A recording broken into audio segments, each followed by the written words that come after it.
Thank you for being here with us. The National Civil Rights Museum welcomes you to this evening of storytelling in this beautiful setting, Crosstown Concourse.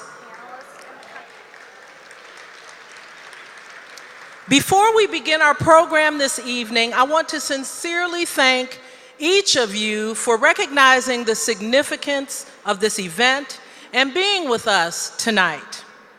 I have truly been humbled by the reverence each of you have shown the legacy of Dr. King and the outpouring of support you have provided to the National Civil Rights Museum. I want to thank our board of directors for stepping out on faith as we planned these events. And I want to thank the best staff anyone could ask for. Could you give them a round of applause? I don't want to call them by name because each and every staff member has put their heart and soul into making these events meet the standard and quality that Dr. King's memory and legacy deserve. So again, join me in thanking the board of directors and the staff of the National Civil Rights Museum. I would also like to do some general acknowledgments. We have several former Freedom Award recipients with us this evening. I believe Susan Taylor is here, if she would please stand. Ruby Bridges Hall.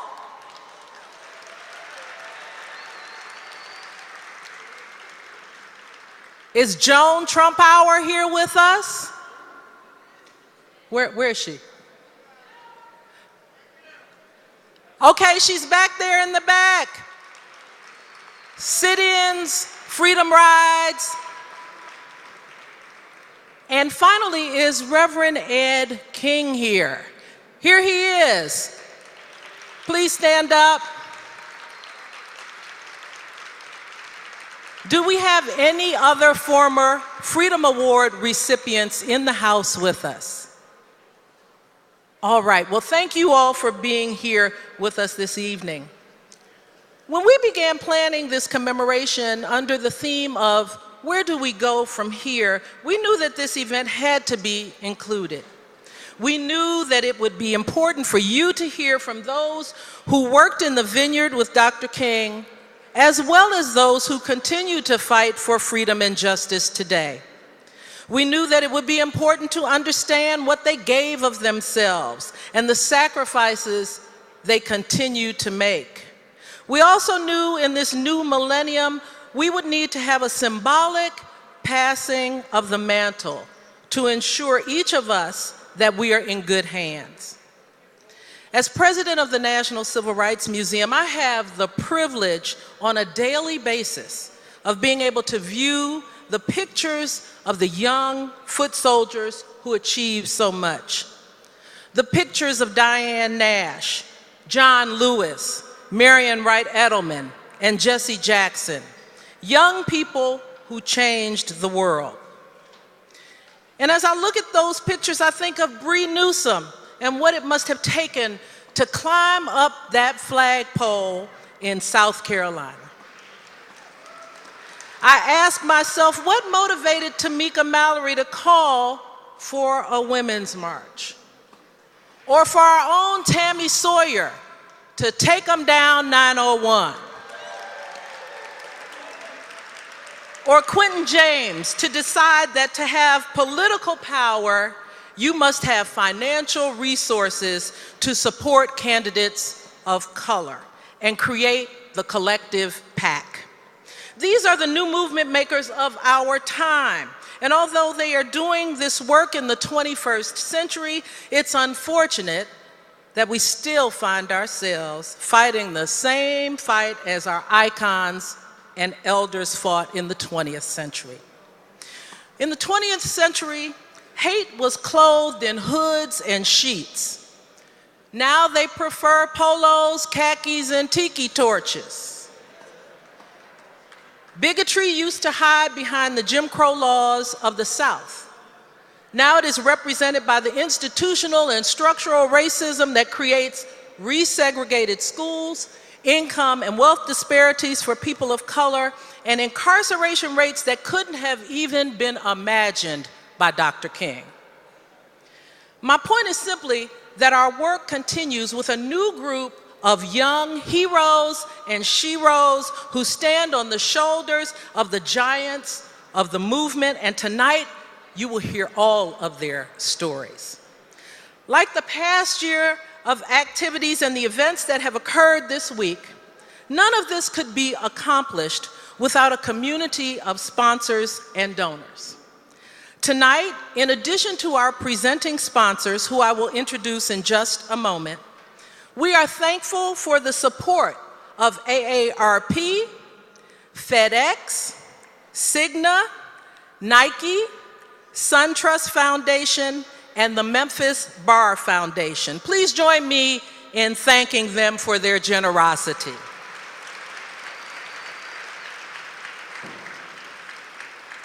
Our presenting sponsors for this evening of storytelling are Gold Strike Casino Resort and Ford Motor Company. I'd like to bring to the stage Phyllis A. James, Executive Vice President and Chief Diversity and Corporate Responsibility Officer, followed by Pamela Alexander, Director, Community Development, Ford Motor Company Fund and Community Services, and a member of the Board of Directors of the National Civil Rights Museum.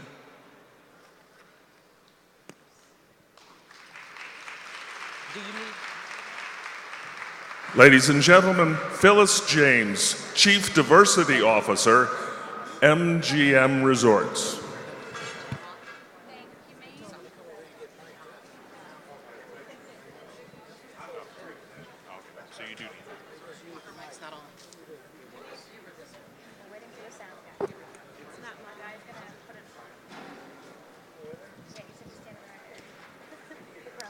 Good evening.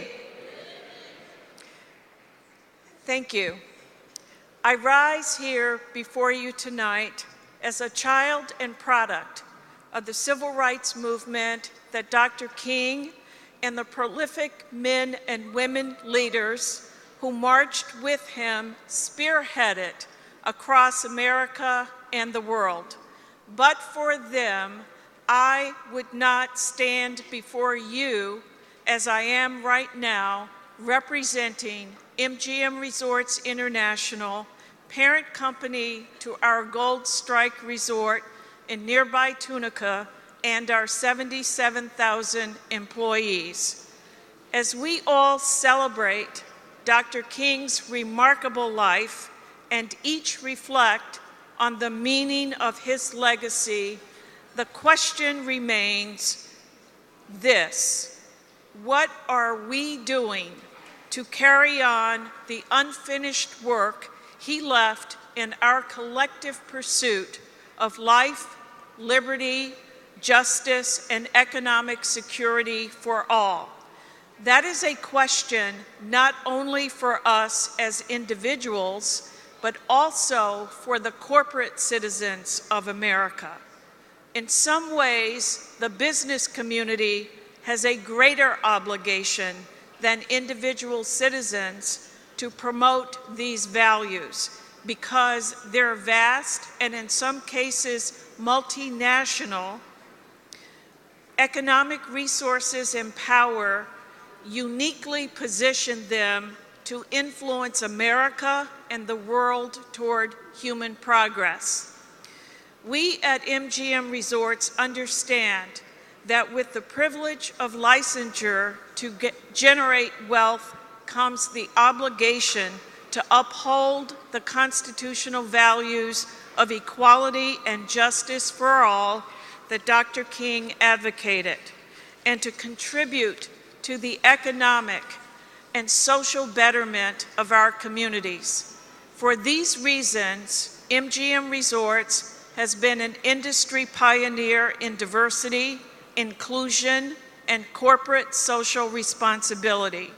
As one dimension of our commitment, we have made significant contributions to the National Civil Rights Museum here in Memphis, as well as the Smithsonian National Museum of African American History and Culture. Marcus Garvey declared, "A people without the knowledge of their past history and culture is like a tree without roots."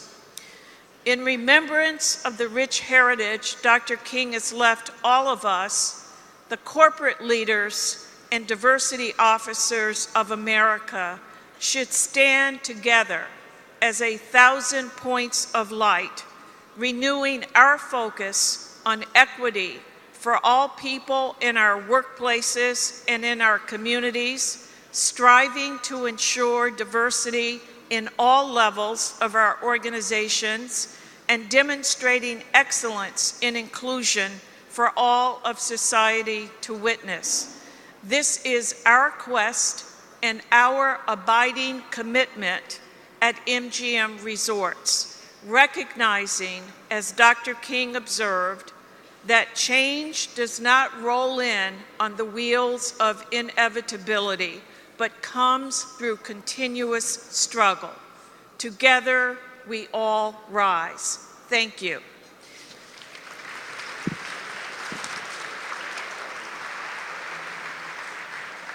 Ladies and gentlemen, Pamela Alexander, Ford Motor Company. Well, good evening, everyone. How are you? On behalf of Ford Motor Company and its philanthropic arm, Ford Motor Company Fund, welcome to an evening of storytelling. What a powerful day it was today honoring Dr. King. I know, yes, we can applaud there. And I know that, is anyone else emotionally just full and just making room for this evening? I know that's where I am. And I know Terry mentioned her staff, but I have to mention them again. I'm on the board, and so I've seen this process as it's gone over the past year plus.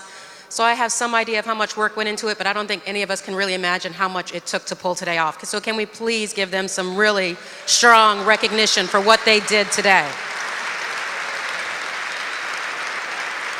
Thank you.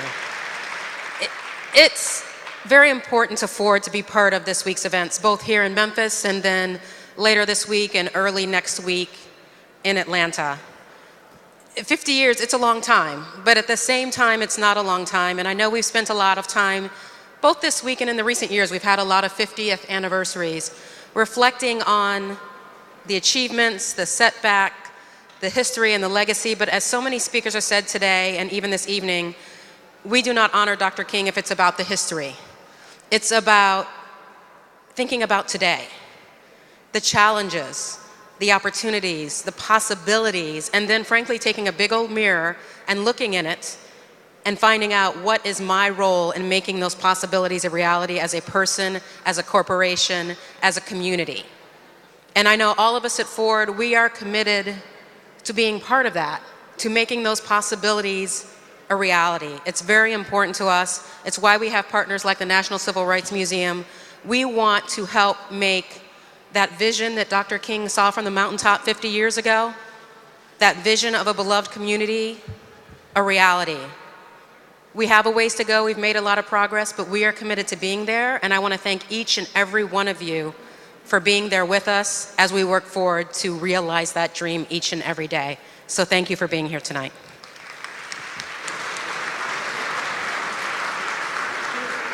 Please welcome Dr. Scott Morris, founder of the Church Health Center.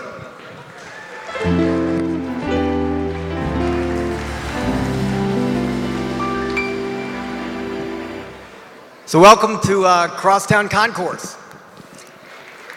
So, on behalf of Crosstown Development, Crosstown Arts, Church Health, and all who live and work in this space, we're pleased to welcome you home.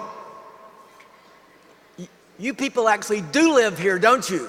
So this really is your home. How cool is that? So this building was built in 1927 to be a Sears retail and distribution center. So during the days of segregation, it was one of the few white-owned businesses in Memphis where African Americans could walk through the front door. It was abandoned in 1992 and left to rot. But it has now come back to a new life, far more noble than its past. Our opening day was the week after Charlottesville. It was a glorious day in Memphis. It was a day to celebrate all that is possible in God's imagination. And as we move forward, we are committed to work in Memphis to live into the beloved community. We are not so naive as to ignore the challenges we have before us, but we believe intensely in a world built on justice, mercy, and the goodness of God. Our rallying cry at Crosstown is that we are better together. Diversity in all its forms makes us stronger. So I invite you to wander through our building tonight to taste what is here. And tomorrow, come back with your sleeves rolled up to help us build a community in Memphis where Dr. King can rest. Welcome to Crosstown.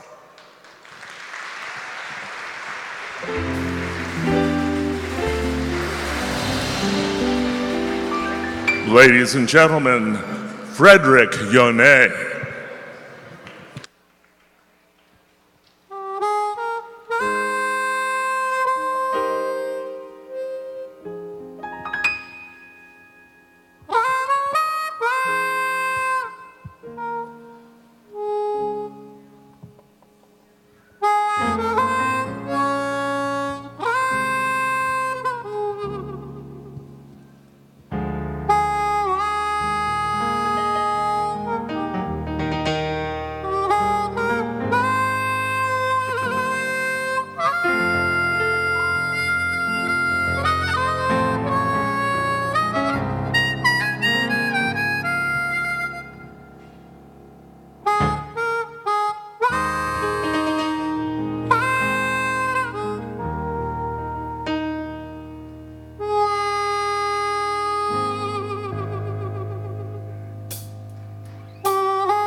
moment that I wake up. Just for the breath of life, I thank my maker. My mama said I came from the hustlers and the shaker. My mind built it on skyscrapers and acres. He said take us back to where we belong. I try to write a song as sweet as the song, and though I still bear arms and wear my heart on my sleeve. Even when I fell in God, I still believe. Breathe the days and weave through the maze, and the season's so amazing. Feed them and raise them. The seasons are aging. Earthquakes, wars and rumors. I want us to get by, cause we're more than consumers. We're more than shooters. We're more than looters. Created in His image, so God lived through us. And even living in this generation of computers, only love, love, love can remove. You go, let's go. Go. Yeah, let's go. Let's go.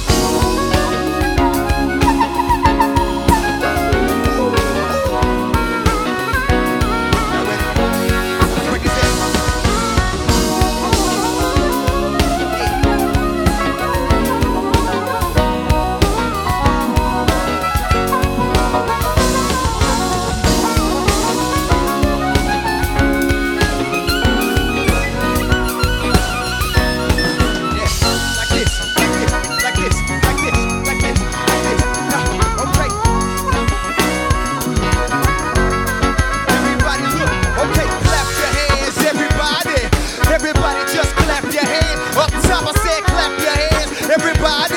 Everybody just clap your hands. This side say clap your hands. Everybody just clap your hands. Down low I say clap your hands. Everybody just clap your hands. Now break it down like.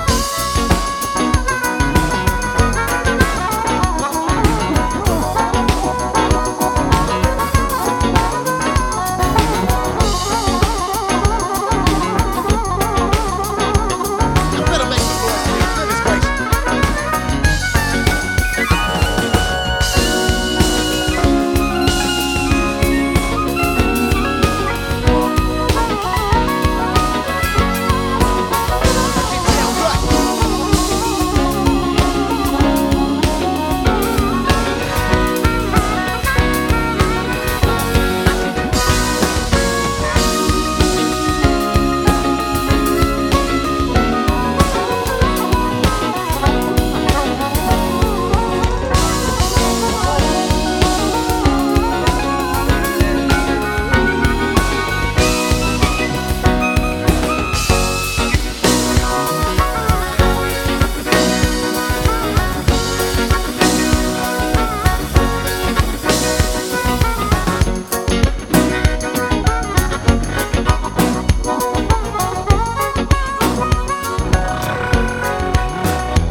Frederick Yone and Tyke T.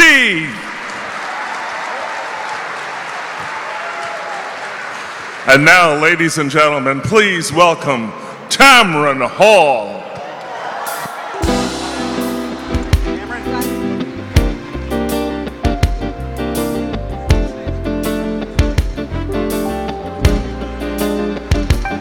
Hello, hi. Hello. Thank you so much for joining us on this incredible evening. It is my honor, it's my pleasure, it's my responsibility to be here on this day. As we all know, 50 years ago, Dr. Martin Luther King was taken from us on the balcony of the Lorraine Motel.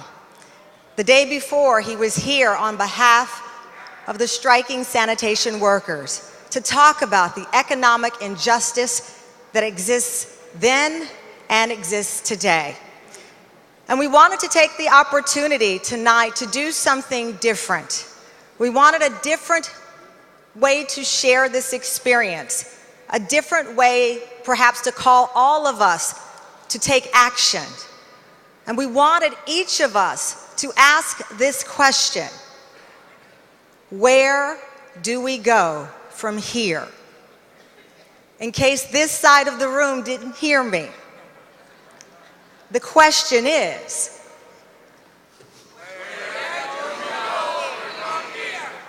the great Reverend Jesse Jackson taught me the call and response that gets your attention. And of course, he is here as well this evening. So we wanted to put together this evening of storytelling to join the young, the old, the past, the present, and our future, to ask the very question that Dr. King has asked: do we go into chaos or community? Who are we and what do we become? So it is my pleasure to be part of this incredible evening. It is not lost on me for a second where we are and what we've been called to do. Our panels will be broken up into 3 groups. The first, my friend Michael Eric Dyson, who is here.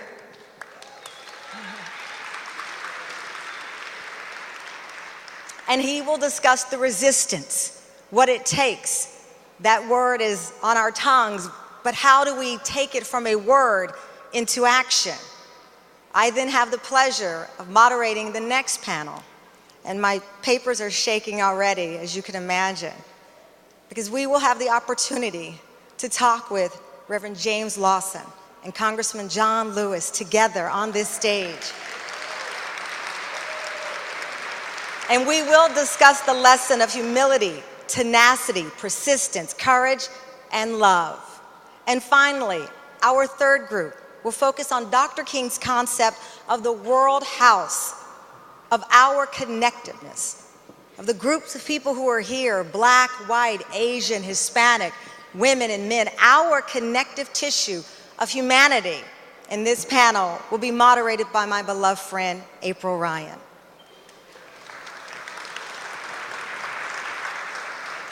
So I ask you, in the front, in the back, above us, all the way up, take a look. Look at what is above us. This is the dream of Martin Luther King. Thank you.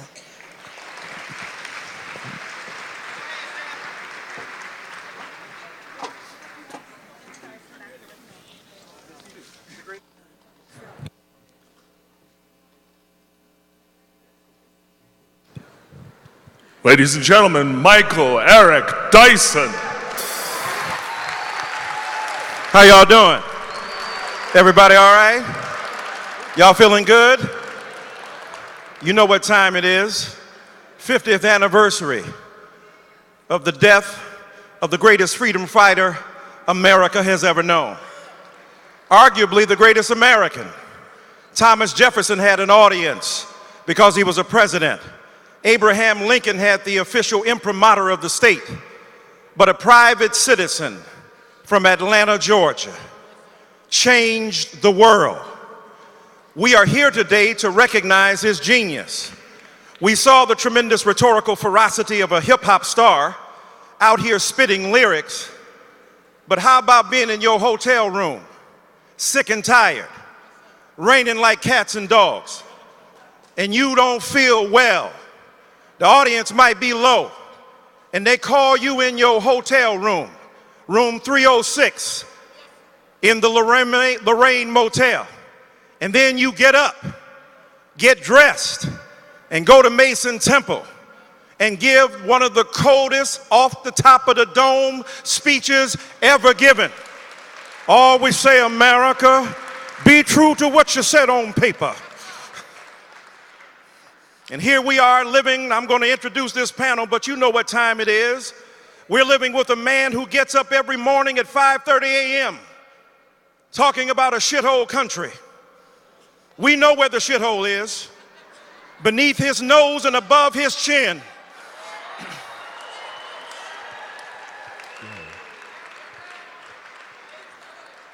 He gets up every morning to excrete the feces of moral depravity into a nation he has turned into his psychic commode. Antiquated, adolescent, recalcitrant, arthritic, proud to be unmolested by enlightenment. Can't even be mentioned in the same name as these great freedom fighters we have here today. Diane Nash, Marian Wright Edelman, Jesse Jackson, John Lewis, Clarence Jones, Bernard Lafayette. Stand on your feet and show some respect.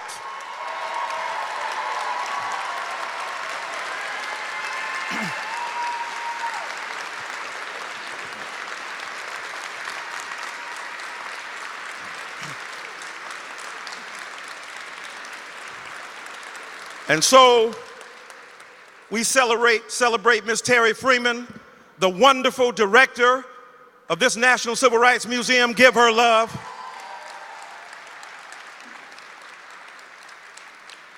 And then before I bring them out, on a lonely, desolate balcony in a hotel made really a motel. He was at a white motel first. Negroes criticized him. What's wrong? You don't want to stay with Negroes? Sometimes serving black folk can get you killed. Oh, I know you don't want to hear it. And I'm going to say this before I bring him out. If you used his rhetoric to pave your path to the presidency, and you stood with him in his resurrection, why not come here in Memphis and celebrate his crucifixion?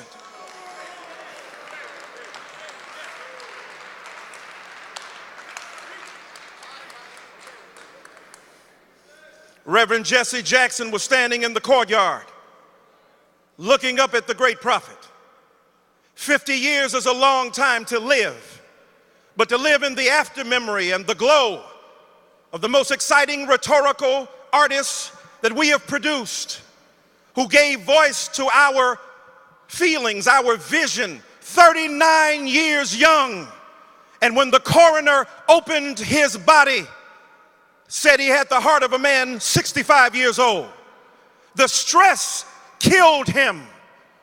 The white supremacy killed him. And in the aftermath of his death, the least we could do is raise up, tell the truth, be fearless in the face of fascist denial, and stand to acclaim his genius in our era. Let me bring out this great panel. We got Mike Cody, an attorney from Birch, Porter, and Johnson. Birch, Porter, and Johnson. Mr. Mike Cody. We have the great Marian Wright Edelman, founder and president of the Children's Defense Fund, a great black woman. We got so many great black women here today. Huh? I mean, I don't want to insult nobody, but when God made a black woman, when God fashioned the incredible authenticity of the unstinting and unstoppable, incontrovertible greatness of his ideal projection, a black woman was at hand. Susan Taylor was one of them.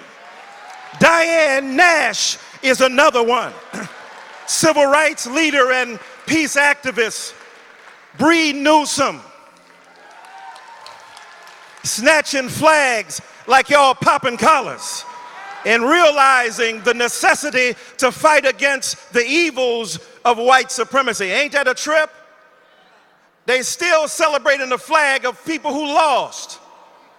But a black football player wants to bend his knees in acknowledgement of the evil that prevails, and they can't even give him a job. Nicole Porter, director of advocacy for the Sentencing Project, dealing with the serious problem of criminality and criminalizing young black men and women. Let's welcome our panel to the stage right now.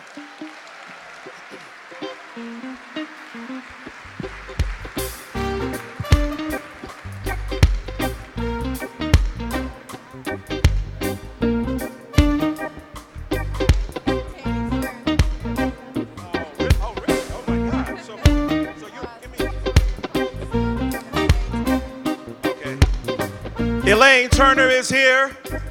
Tammy Sawyer is here. Who else? And Kobe Smith is here as well.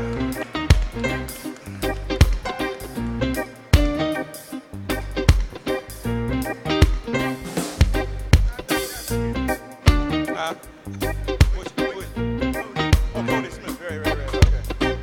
All right, y'all gonna sit down. Gotta holler at Miss Newsom. Love you, baby. Yes, ma'am. All right, we're gonna get right to it. Okay. They told us to sit on the. You're gonna sit off the side now. That's fine. I'm good. This, as you know, is about storytelling, and our theme for this particular gathering, and let's give a hand for the great Tamron Hall as well, who introduced us. She brought her sister, masquerading as her mother, is here tonight too. Good black don't crack, better black don't even look back. So tonight, what we want to do is to talk about the theme of resistance. And each one of these extraordinary figures embodies the intellectual fortitude, the spiritual courage, and the moral tenacity in the face of opposition. I want to turn to Miss Diane Nash, one of the great leaders of our and subsequent generations. And I want to ask Miss Nash, in light of the supposed tensions in the civil rights movement between one style with Southern Christian Leadership Conference, with a kind of hierarchy, and Student Nonviolent Coordinating Committee that had a different understanding of what leadership was about, and yet together with other organizations, you forged such tremendous change in the 1960s and beyond. Tell us what you think resistance is, where you got the courage to resist, and why it's important to keep that tradition alive. Okay. Well, I'd like to begin by acknowledging Reverend James Bevel. Amen. He's now deceased, but he was certainly my partner in most of the things that we did and made a huge contribution. I guess when I went south for the first time and encountered signs that said whites and white only and colored, and felt outraged and humiliated, and when I obeyed those signs, I felt like I was agreeing that I was too inferior to go through front doors and into certain restaurants and libraries and places that the public went. Before we took on countering segregation, we knew that Jim Crow was tough. And we needed to make a decision if we were going to combat it at all, that we were going to do whatever was necessary. So if the road to defeat Jim Crow went through the jailhouse, we were going to go there.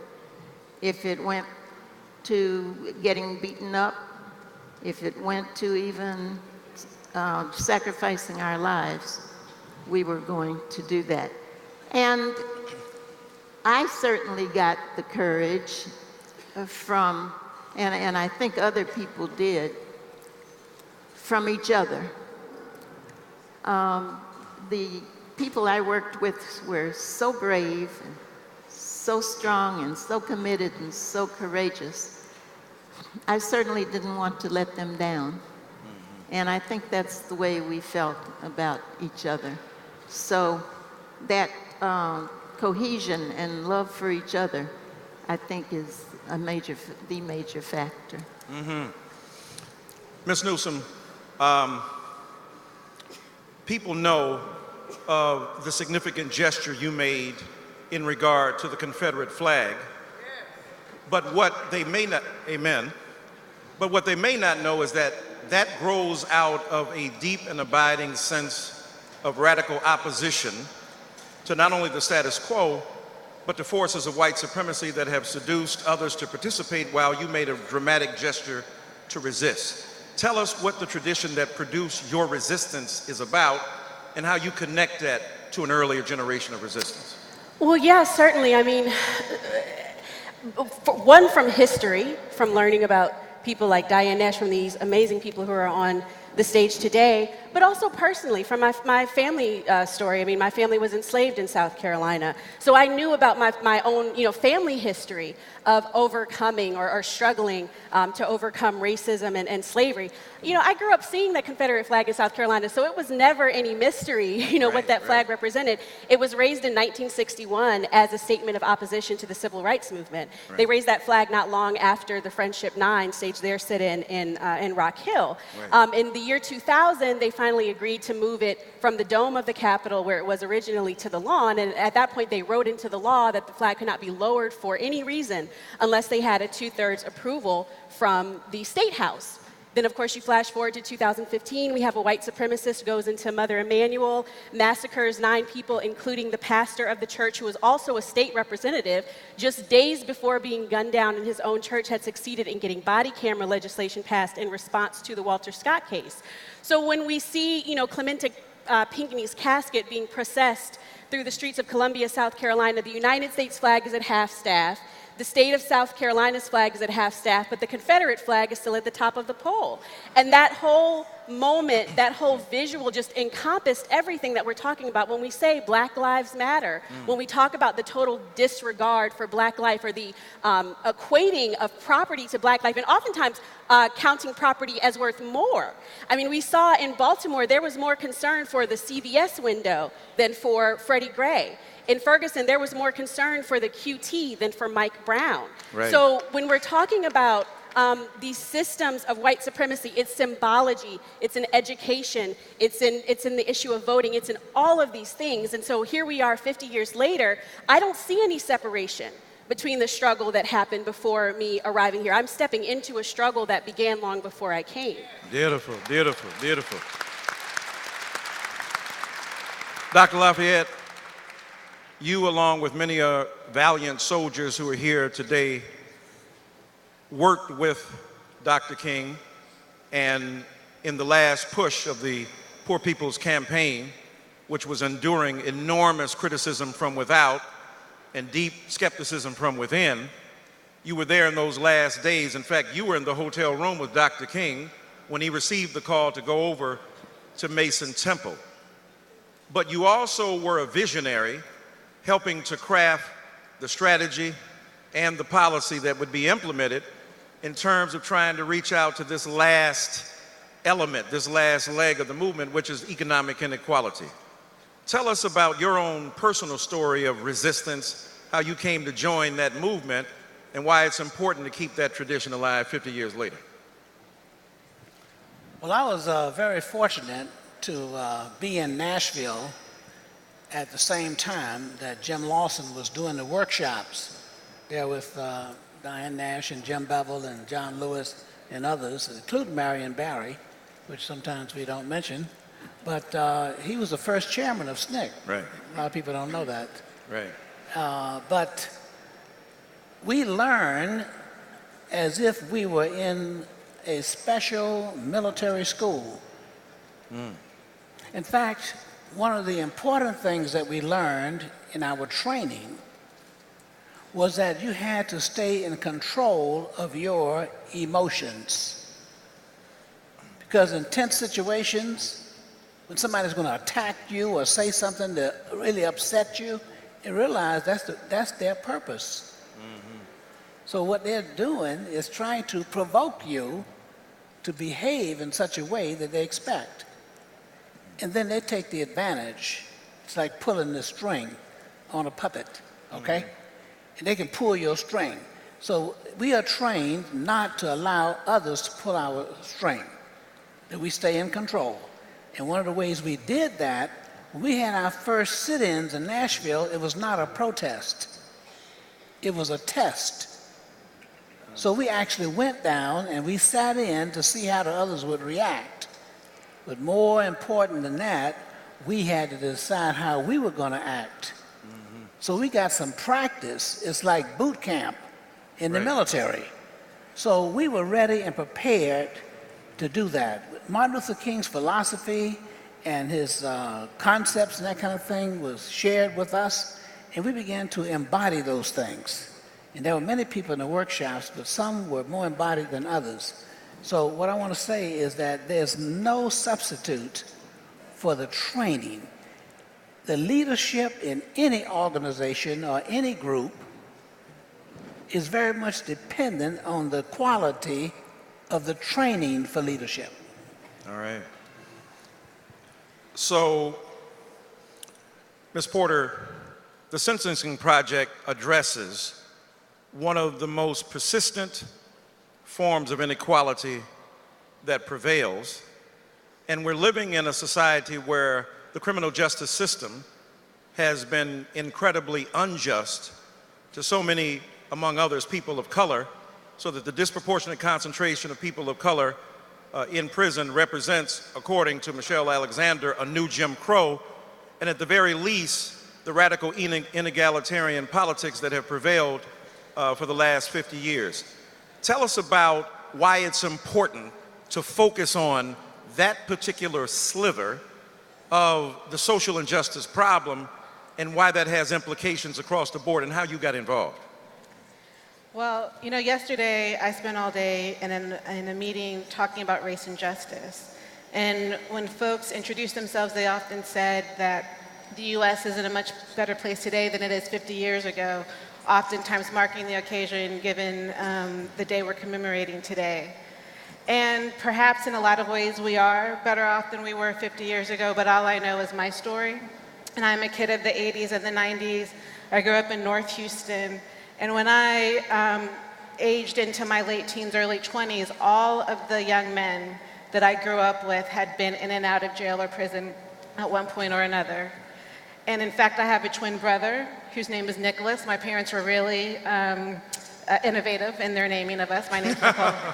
And when my brother got locked up, it politicized me around mass incarceration. I had always been political, even as a high school kid, you know, not doing walkouts, but other sorts of activism throughout high school. And his incarceration triggered that for me. And a lot of the people I work with are directly impacted or have been politicized because their family members have been inside the system. Or I work with folks who are locked up today who are some of the strongest activists and strategists working to challenge mass incarceration on a day-to-day. And it is incredibly important that as we talk about why Black Lives Matter and fight for Black liberation over the next 50 years, that we continue to center the lives of our brothers and sisters who are incarcerated, who have been justice involved, who, if not just for one opportunity, could be any one of us. Right. And we know that from the extrajudicial police killings that have activated organizing over the last couple of years, and we know that from a range of other experiences that have led to people getting involved in the justice system as well. Right, right. Mr. Smith, as a seasoned veteran of this movement, you hear so much talk, discourse, rhetoric around which is an assault upon a younger generation.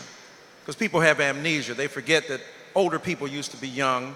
And if they get mad at Black Lives Matter, they forget that SNCC was involved in a very serious fashion in resistance and were demonized similarly.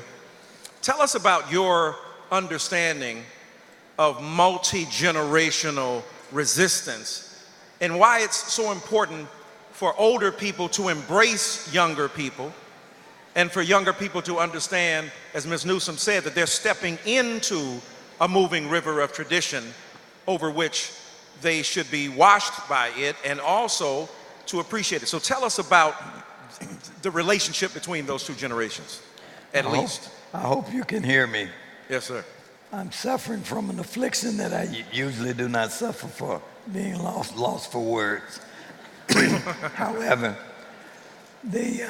we have had the most consistent continuity of any movement ever. The fact is that the people that I derived my knowledge from, the Reverend Jim Lawson, Mike Cody, Dr. King, Bernard Lafayette was one of my heroes too, Bob Moses. There were people always around who were able to deliver to us information about how to survive. My father, my grandfather, all those people contributed to my development, and it was easy for me. I even had a girlfriend who was sister to Elaine Turner, who introduced me to Ida B. Wells. It was that knowledge and that information that let me know that there was a tradition, that I was not alone. Right, okay. I did not have to reinvent any wheel. That's right. Was she a sister?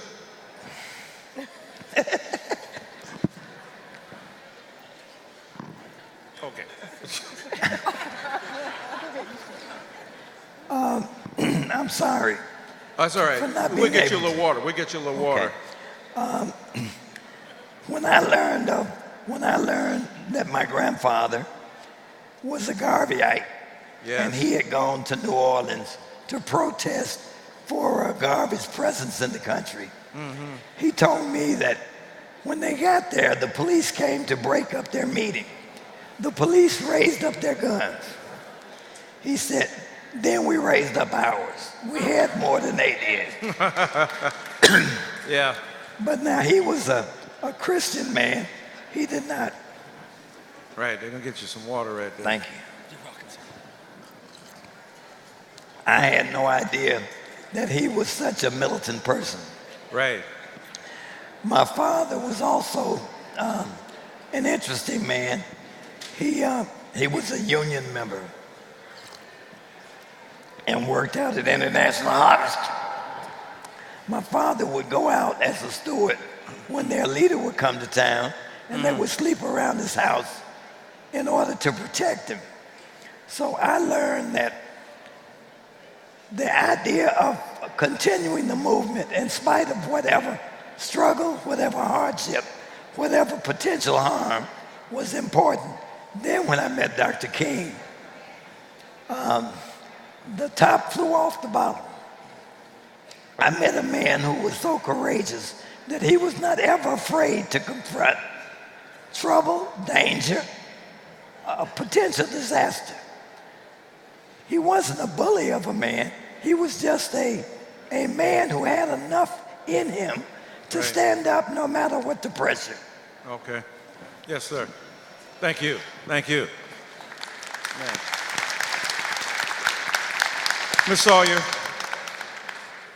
as a young person engaged in serious challenge to systemic inequity, one of the, I think, really important contributions of younger people within a movement, especially Black Lives Matter, but others as well, is the notion of self-care. Now, you know, a lot of older black people hear that like, huh? What that is? What, self-care? We're involved in the movement. We ain't got time to stop on the way to Birmingham to check our blood pressure and to kick back and have a day of mental health. You know, Dr. King, right? But we can joke about that, but the reality is so many people suffered from mental problems in a very serious way. Dr. King, it's no secret, was clinically depressed. Why wouldn't he be? Somebody's trying to kill you every day. That's enough to drive you into deep and profound depression. So tell us about the necessity in the movement of taking note of the need for a kind of ethic of self-care, which is not narcissistic and it's not ego-driven. It's about if you take care of yourself, you can be taking care of yourself for the movement, making sure that what you're doing is a tremendous contribution, and then tell us your story about how you came to resistance as well. So in this current chapter of the civil rights movement, we've lost so many allies and colleagues to, you know, the symptoms that you're talking about, depression, lack of mental health care, lack of awareness of the trauma. And in a social media world, it's so easy for us to be attacked. I'm sure all of my fellow new leaders up here could talk about the social media attacks, how we get death threats in our inboxes, how we get all kind of attacks that just wear on you mentally. And so it's not like when Martin Luther King received a telegram. You know, I've seen telegrams that Martin Luther King sends. People can oppress us and attack us mentally instantaneously and directly. If you check the Civil Rights Museum's Twitter feed right now today, there are attacks on this entire day, attacking us for wanting to come together in his name. And so it's important to us because it's so intense, and we've watched our brothers and sisters either take their lives because they have no resources and can't take it anymore, and because they didn't feel heard. And that's where self-care that's why it's become prioritized in this movement, because we want to be up here like you all in 50 years and, you know, be able to tell the next generation stories. Thank you. And so we have to take a break. We have to put ourselves first, and that's a hard thing to say and do. I don't know if any of us do it well. I know I don't. And so for me, I came into this movement, into this work here in Memphis, being a Memphian, because I returned home in 2013, and I saw that under the veneer of this new 2000s Memphis was the same poverty, the same systemic oppression that we'd been living under for years. And so I wanted to be a voice for that. And so, Man. Thank you. And just like in the introduction of this evening, we talked about this amazing space we're in. I love Crosstown. I work on the 4th floor. But yet, on that same day that the ribbon was cut here and the celebration happened, across town, 7 activists were being arrested for protesting Confederate statues. And so we can't call glorious days and say that that was, the greatest day in Memphis when people were still fighting to be seen and not be oppressed by not just physical structures, but systemic structures. And that's why I'm in this movement, to show the vast inequity that continues to exist 50 years after Dr. King was killed in our city. Amen. Telegraph versus the Twitter. Although that woman stabbed him in Harlem, that was pretty direct, right? Remember that black woman, Isola Ware Curry? Are you Dr. King? Boom, with the aorta. Yeah. Remember he told in that last speech, if he had sneezed, he told about the story from the young white girl, and those death threats every day, the palpable sense of devastation. And in each generation, it comes differently, right? Yeah. Because every day, you remember at the end of his life, he was afraid to be in a room with windows, wondering who might assault him. Hiccups that would never cease until he stood up to speak. Imagine having to speak every day with that kind of trauma.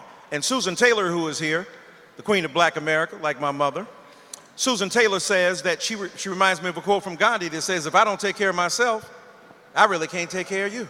So that ethic of care is extremely important, and each generation has been traumatized by the vicious ethic of white supremacy that denies us access to our own humanity. That's why we went to Wakanda time and time again. Did y'all go see Black Panther? If you ain't seen it, what? Wakanda forever! Get up in this piece. Back to the lecture at hand. Mr. Smith, as the lightest skinned Negro here. No. Mr. Cody.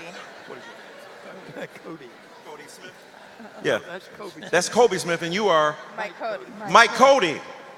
See, I mistook you for another light-skinned black man. I'm a resist the temptation to ask you to explain what white folk are doing right now. I'm just going to let you off the hook on that. I'm not going to do you like to do black people. Explain everything about Negro history to me right now, Bob. I'm avoid that, but I will ask you this. Obviously, you as a serious and committed person engaged in an act of social resistance, joining your body, your mind, and your spirit with other people of conscience. Tell us what it was like then as a white person involved in a transracial movement for social justice, and why it's one of the things that irked Dr. King, among many others. He said, it ain't the white supremacists, I can deal with them. It's the white moderate that wants us to slow down, be reasonable, puts order above justice. So talk about how you were able to resist that to join a broader resistance for economic and racial equality. I don't really know. I grew up here in Memphis. I'm 82 years old. Lockdown segregation when everything, I lived 2 miles from this building. Downtown, a black woman could go in a department store and buy a hat or dress, but they couldn't try it on.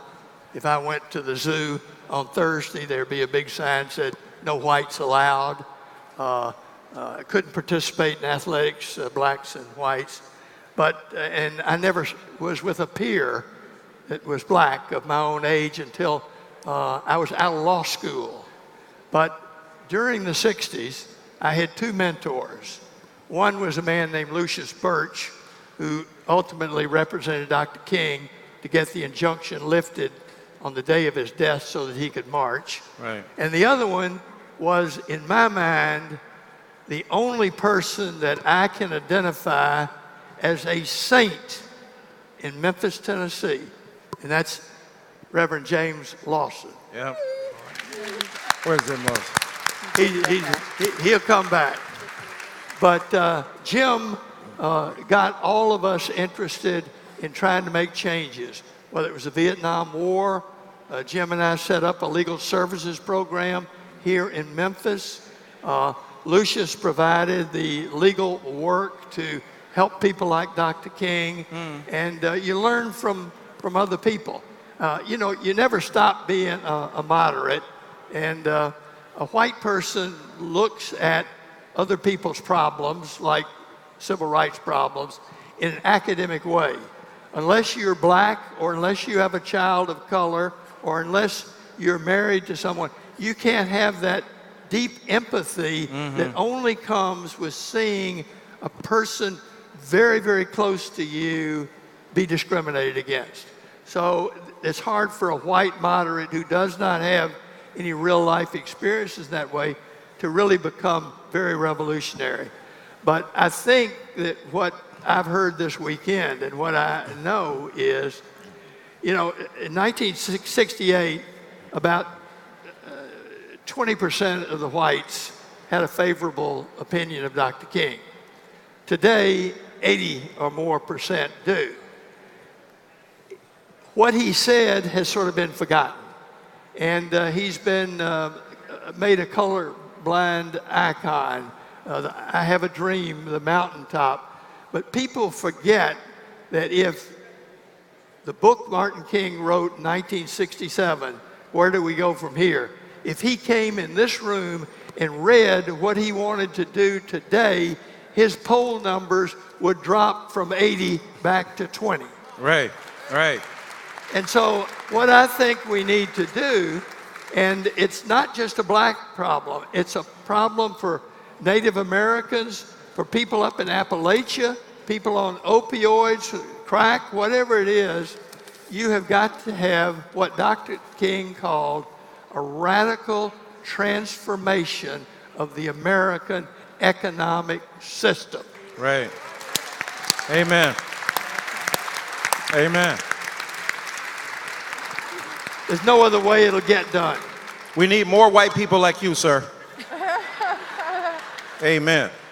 Where can we find them? So, Ms. Turner, obviously, given what Brother Cody just talked about in terms of the difficulty of many white Americans to understand the existential, the personal, the psychological damage done because of a radically divided society. White water fountain over here, black water fountain over here. Tell us, in growing up under rigorous apartheid, growing up in a society that literally reminded you daily that you were inferior, that your life didn't matter, that according to the Supreme Court, you had no rights that white people were bound to respect. How does one manufacture the kind of courage and imagination and vision as black people, among many others, to resist that? You know, the main reason that I and the rest of my family understood that we deserved the best was because of our parents. My great-great-grandmother came over on the ship, Grandma Mandy. We knew about her. We knew about her daughter, and we knew about my grandfather, who was enslaved himself. And we knew we came from a strong people. And so our parents told us about who we were, and we believed them. And they told us that we were as good as anybody else, even though we saw the signs that said, you know, whites only, the signs that said, you know, only white people in the zoo today. And we just had that one day to go to the zoo. We knew better. We had to go to schools across town, pass by 2 or 3 white schools to get to that school. But even in that school, we took pride in it because we were together as a family. We have a pretty large family, 14 in the family, and sisters and brothers. and we supported each other. So in 1960, after Diane Nash and the other students had sat in Nashville, Marian Barry had just graduated from Lemoyne College, and he was attending grad school at Fisk. And he was involved in the sit-ins in Nashville, and he came back down to Memphis and to encourage the students at Lemoyne College and Owen College to also stage sit-ins. So my sister, Ernestine, was one of those that worked with them, and they planned the sit-ins. And that was, the first sit-ins were at the library. They were all white except one, the colored library, they called it. So that started what needed to have happened in Memphis. And when I heard about what was happening in Nashville and Greensboro and all that, we knew that it was time for Memphis to act. And we were right for it as far as making some changes in Memphis. And we did just that. And so when Ernestine and about 40 of her fellow students were arrested in March of 1960 for going to the library, and they were all dressed like we are dressed up here. But they were hauled off into paddy wagons as though they were criminals. And the newspapers called them criminals because they had broken the sacred Jim Crow law of Memphis. Right. And they said they didn't want to have any more of this, that we had peace in this city until they disrupted it. So the white community was frantic. The black community was excited. And they galvanized. All of the black lawyers in Memphis came to their defense. The black ministers, the churches opened their doors, and Memphis was excited that there were changes taking place. So after Ernestine came home and reported of all of the things that happened in her arrest, we knew that the rest of us would be involved, and we started sitting in every day. So we were those foot soldiers, Brother Lafayette mentioned about. We were trained by Reverend Lawson in the basement of Centenary United Baptist Church with the nonviolent workshops. So we knew how we were to behave as we marched and as we sat in. So those were very important things. So we didn't have a lot of violence during the sit-ins here in Memphis because of that. And yes, it took some toll on us, but because of a strong family base, every night we would have some, I guess, some deep processing sessions. Every night we gather around the dining room table and we talk about what happened that day. And then what we were going to do the next day, because we were right out there every day. And yes, we got arrested many times. They called us the most arrested civil rights family in Memphis, the Lee family. Two of my sisters are over there, Brenda and Peggy Jane are over there now. And so there were 7 sisters and then, of course, 7 brothers too. But we were all involved. It seemed like the girls had more time to sit in. But that's how we spent our entire summer vacation. And then between classes at Lemoyne College, we would go downtown and picket and sit in and whatever. So even though those were stressful times, we had a base. And our parents prayed for us. And they knew that we would be all right. And we had people like Reverend Jim Lawson and Maxine Smith and Vasco Smith, all of those people protecting us, and Reverend Billy Cowes, and all those people were around us and surrounded us. And yes, whatever needed to be done, we were out there. We were willing to put ourselves on the line. And of course, there were repercussions. You know, it didn't matter. After I finished Lemoyne College, I planned to teach school, but they had other plans for me. I was blacklisted in Memphis, so I had to leave the state to get a job. But that's just a small price. Look at the price that Dr. King paid and all the others. Yes, ma'am. That's nothing. That's absolutely nothing. Yes, ma'am. So we had to, after the sit-ins and after I left Memphis, I did have a little trauma, and I didn't even want to talk about it because I didn't know how Memphis was going to receive me when I came back. So it took me a while. So I realized there was some stress there.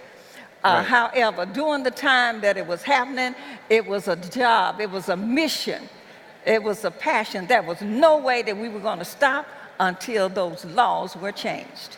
All right. Amen. Marian Wright Edelman.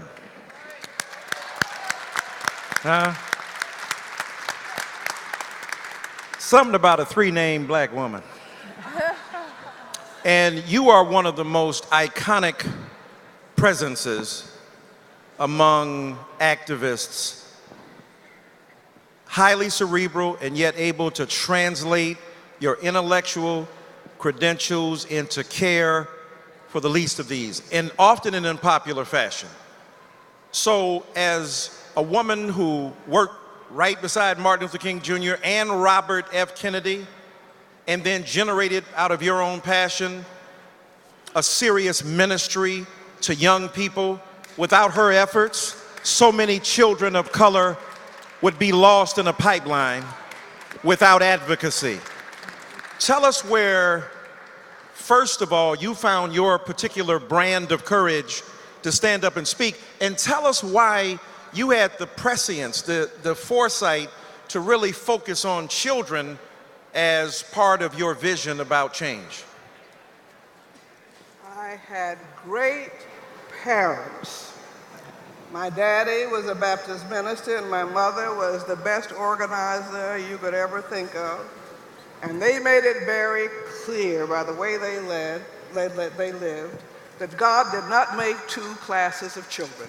And that every child was sacred, and that while the outside world said we were not as good as white kids, that wasn't so. So I became a rebel at 4. Even before I could not read very well. I went up to Belk's department store with one of my public school and Sunday school teachers, and I didn't read too good that time, and I was thirsty, and I went to drink from the white water fountain. And my poor teacher almost had a stroke. And she came and she jerked me away and she said, "You can't drink there," but I didn't understand why. And she pointed out that this was white and this was black. Well, I took my little wounded psyche home and I told my parents what had happened, and they made it very clear that it wasn't about me, it was about them. But then from then on, I would go throughout, anytime I saw a black-white child, I would switch the signs. And it gave me just such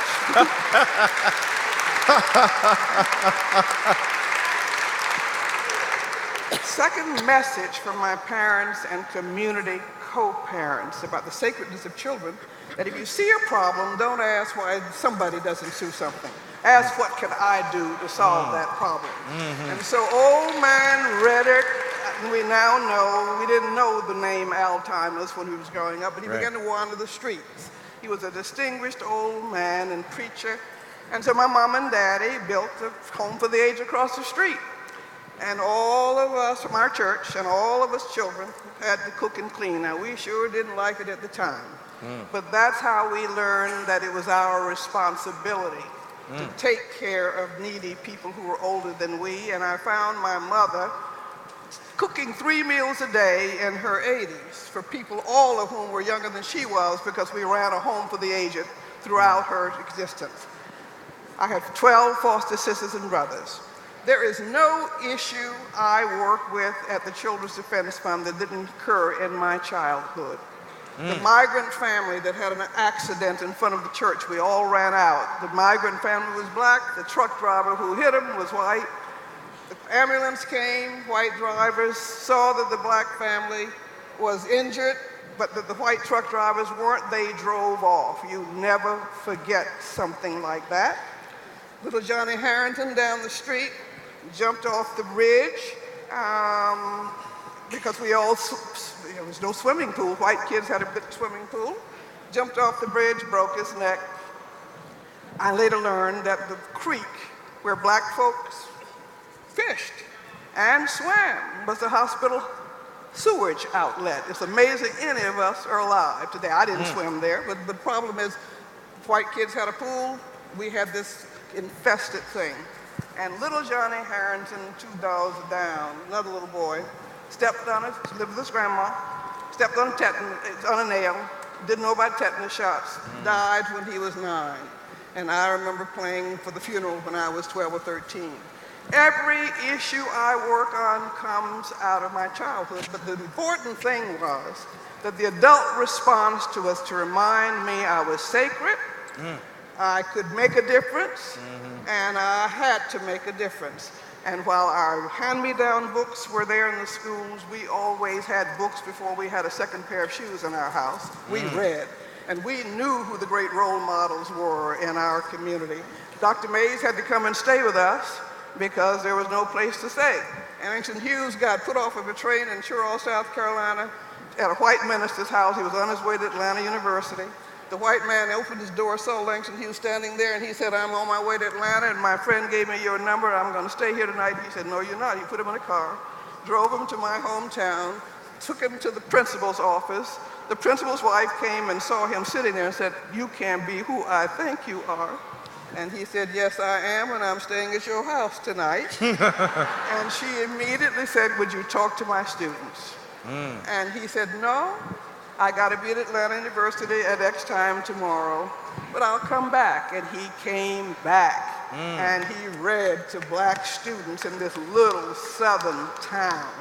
And we always knew that we were as smart as anybody else, and all the best role models. I went to hear Mary McLeod Bethune at Benedict College when I was about 9. I had never seen a black woman command a room of men.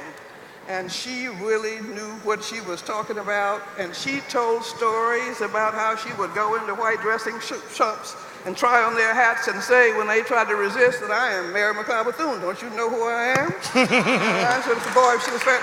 And when she went to the White House and somebody called her auntie, when she was walking up to go see Mrs. Roosevelt, she went over to him and said, now, which one of my siblings are you from? Great role models, great examples, people who said you can make a difference and change things. And the last words of my father before he died is, I was 14, don't let anything get between you and your education. And then make sure you give back. You give back. And so I feel like the luckiest person in the world to have been exposed to great parents, to great role models, to great community co-parents. And so that's what we owe our children. And we need to be telling them that they can do anything, change anything. They don't do what we tell them to do, they do what we do. And if we read, they read. If we spend money on nothing, they're not going to spend money on nothing. If they see, and I loved my community co-parents. We were community property. And if we did something, everybody would take responsibility for making sure our parents knew about it. Right. But it's the good role models, the good books, the values that were reflected, the education. And I used to sort of hate one thing most every year was being driven to Columbia, South Carolina, to the auditorium where Mordecai Johnson would come once a year and he would speak for 4 hours with an intermission on the hardest chairs you ever did see. But you know, osmosis. Yeah. Osmosis and exposure. So the bottom line is we don't have a child problem, we have an adult problem. And we really need to get our act together and to tell children that they can be and do anything because they do exactly what we do, not what we tell them to do. And I want to just say 2 things to all of us here tonight. I'm not a storyteller, but I just feel... You telling some great stories. You telling some great stories. I want to give you a couple of facts. This is the 50th anniversary, as we know, of the Poor People's Campaign. And it wasn't a failure. And all those folks on food stamps, WIC, school lunch, they should thank them poor people in the mud. There was a lot of follow-up, and we have a health safety, a nutrition safety net that would not have happened had we not made hunger visible, but you also had to have somebody who followed up on it. And so that has happened. This year, I want to do, and we're going to announce shortly, and you all got to help, because it is a disgrace that the black child, after all of this sacrifice in the civil rights movement, is the poorest child in America. That's your problem. That's our problem. That's America's problem. And so we're going to announce a poor children, not a poor children's campaign, an End Child Poverty campaign. Right. In honor of Dr. King and Robert Kennedy. We should not have 13.1 million poor children, but we can do it, and we can end child poverty. And you can't help children without helping their parents. And we have been able to pass 40, 50 laws to expand health care and nutrition and education and early childhood under the rubric of children and preventive investment. Let's give our children a break. And the last thing I want you to understand, we've got to stop the gun violence children are being killed by every day. And I want you to go away from here. I never get used to this. When we started something about 25 years ago, we decided to do focus groups because I've got to figure that 55.6% of all black children are being born to never married mothers. And I said that can't be so because that would guarantee the poverty of the next 2 generations of children. In our community, it was so. But then, thank God, we decided we needed to go and do some focus groups. I thought I knew what the answer to these things were. Don't think you know nothing unless you're out there in the community talking and relating to children. And we did these focus groups of both black parents and black children, and to my absolute astonishment, the leading concern of black parents and kids was gun violence.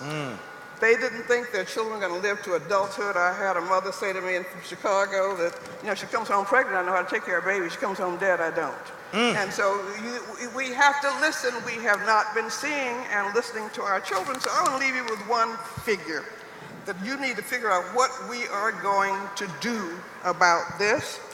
But between 1963 and 2016, which is the latest data, and we do an annual child gun violence campaign report, 65,947 black children and teens have been killed by guns. That's 16 times more than all of the recorded lynchings of black people between 1877 and 1950. Where are you?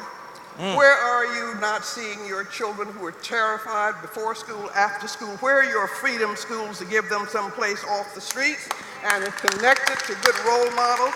And so I want to just, on this campaign, where we're celebrating Dr. King and Robert Kennedy and the Poor People's Campaign, why don't we come together as a community and say we're going to end child poverty and the scourge of violence, and let our children know that they are loved and cared for, and nobody's going to love them more than we do.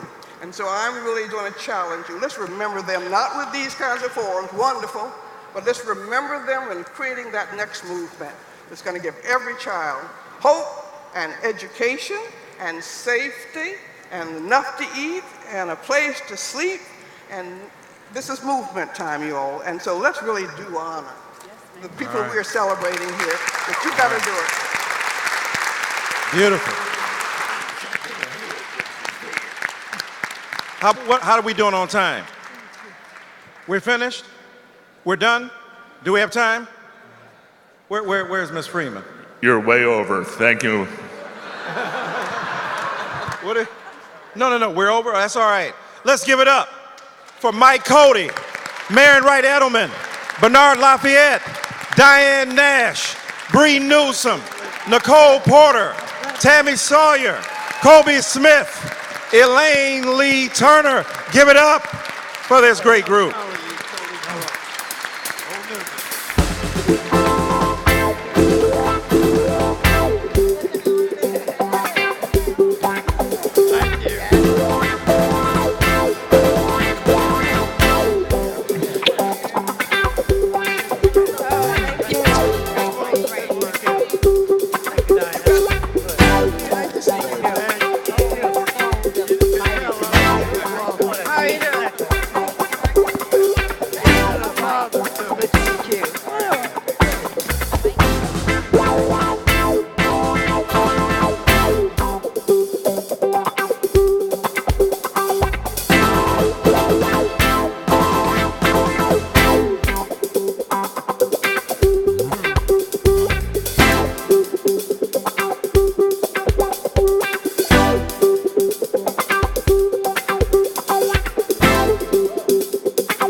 mic on?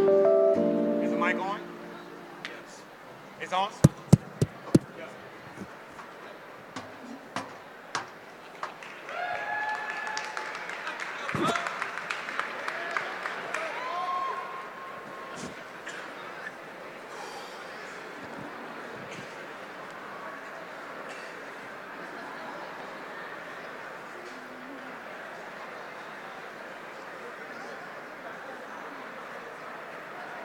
Piece of cake. Ladies and gentlemen, can you hear me in the back? I still have a dream.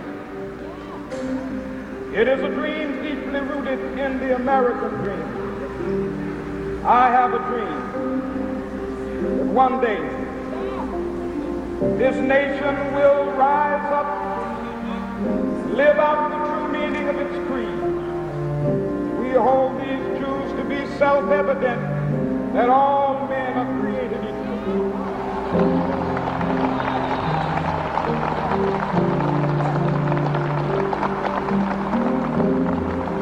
I have a dream that one day on the red hills of Georgia, sons of former slaves and the sons of former slave owners will they be able to sit down together at the table of brotherhood. I have a dream. Dr. King told me in his dream, one day this nation will live out its creed. Do what you say and you say what you mean. Justice for all and for all liberty. We know freedom ain't free. It comes with sacrifice, you gotta pay a price. King lost his life.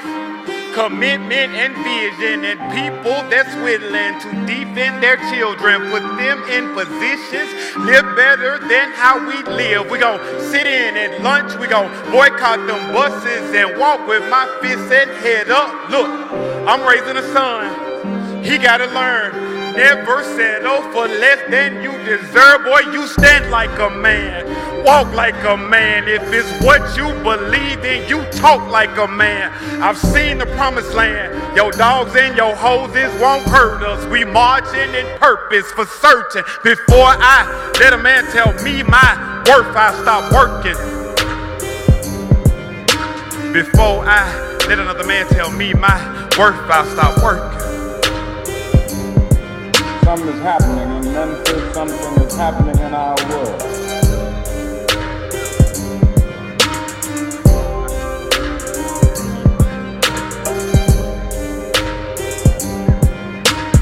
What am I supposed to tell my wife? I work day and night, she come home and can't cut on the lights. And my baby need new shoes, my son need new clothes. They come home from school, ain't no food on the stove. And I'm trying to hold on, but these wages that I'm making, they won't make it at all. Robbing Peter so I can pay Paul. Two of my brothers died in the truck and the city said tough luck. Which means more, us or the trash we pick up? On some positions, it is necessary for the moral individual to take a stand that is neither safe, nor politic, nor popular, but he must do it because it is right. Somewhere we must see that justice is indivisible. Injustice anywhere is a threat to justice everywhere. And I have fought now too long and too hard against segregated public accommodations to end up at this point in my life segregating my moral concern. I'm a man. I got big hands and big plans and big dreams. I stand on both feet, not both knees. Only when I'm praying and I ain't begging no man. You not gonna play with me. You gon' pay me what you owe me, cause $1.60 an hour won't empower me. I can't walk proudly off that salary. I can't feed my family, I got bills too. My wrist still do just cause I'm black. That's right, that's a fact, but I'm a man too and I work hard. Do a damn good job, I give my job my all and I want all that I'm supposed to get. Plus benefits and I deserve it because I earned it. And no, I am not perfect, but before I let you tell me what I'm worth, bet I stop working. And I've seen the promised land. I may not get there with you, but I want you to know tonight that we as a people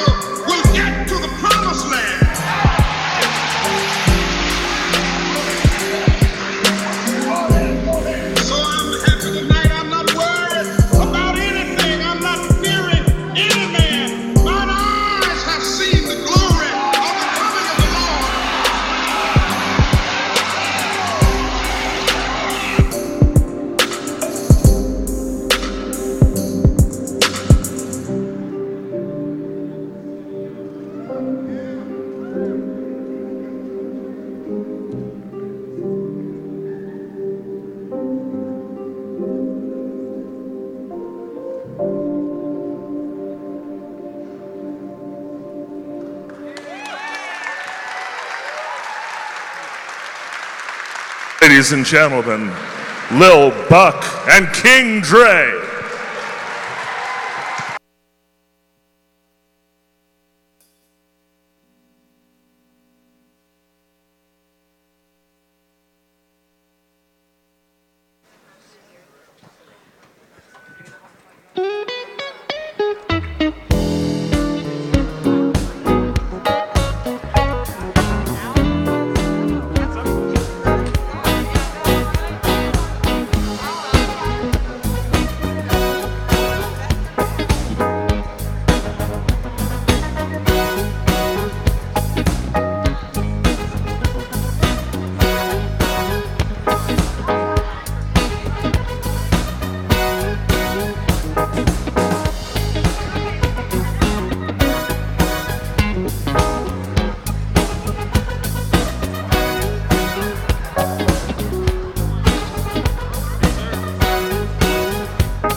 Please welcome back Tamron Hall.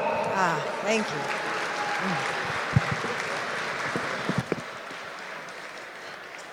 Are you enjoying this evening? Are you taking life notes? This is the, Oprah calls it the master class. This is something past that. So now we move to the part of our program where we talk about how you make a plan. And when plan A doesn't work, what about plan B, C? And when you find yourself at plan Z, do you keep on going? The architect of the nonviolent resistance, the man who wrote the blueprint for the plan, and the giant who executed it beautifully. Our next panel, we often hear people don't need an introduction. Well, this is gospel. Neither of these civil rights icons needs me to say anything more than their name. Can I please get you on your feet to welcome to the stage the great Congressman, John Lewis.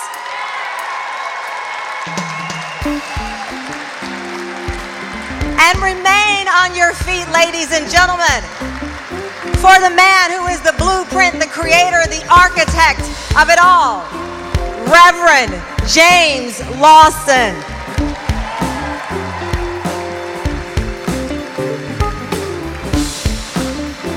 Please stay on your feet and give these men the honor they so gratefully have earned from all of us here.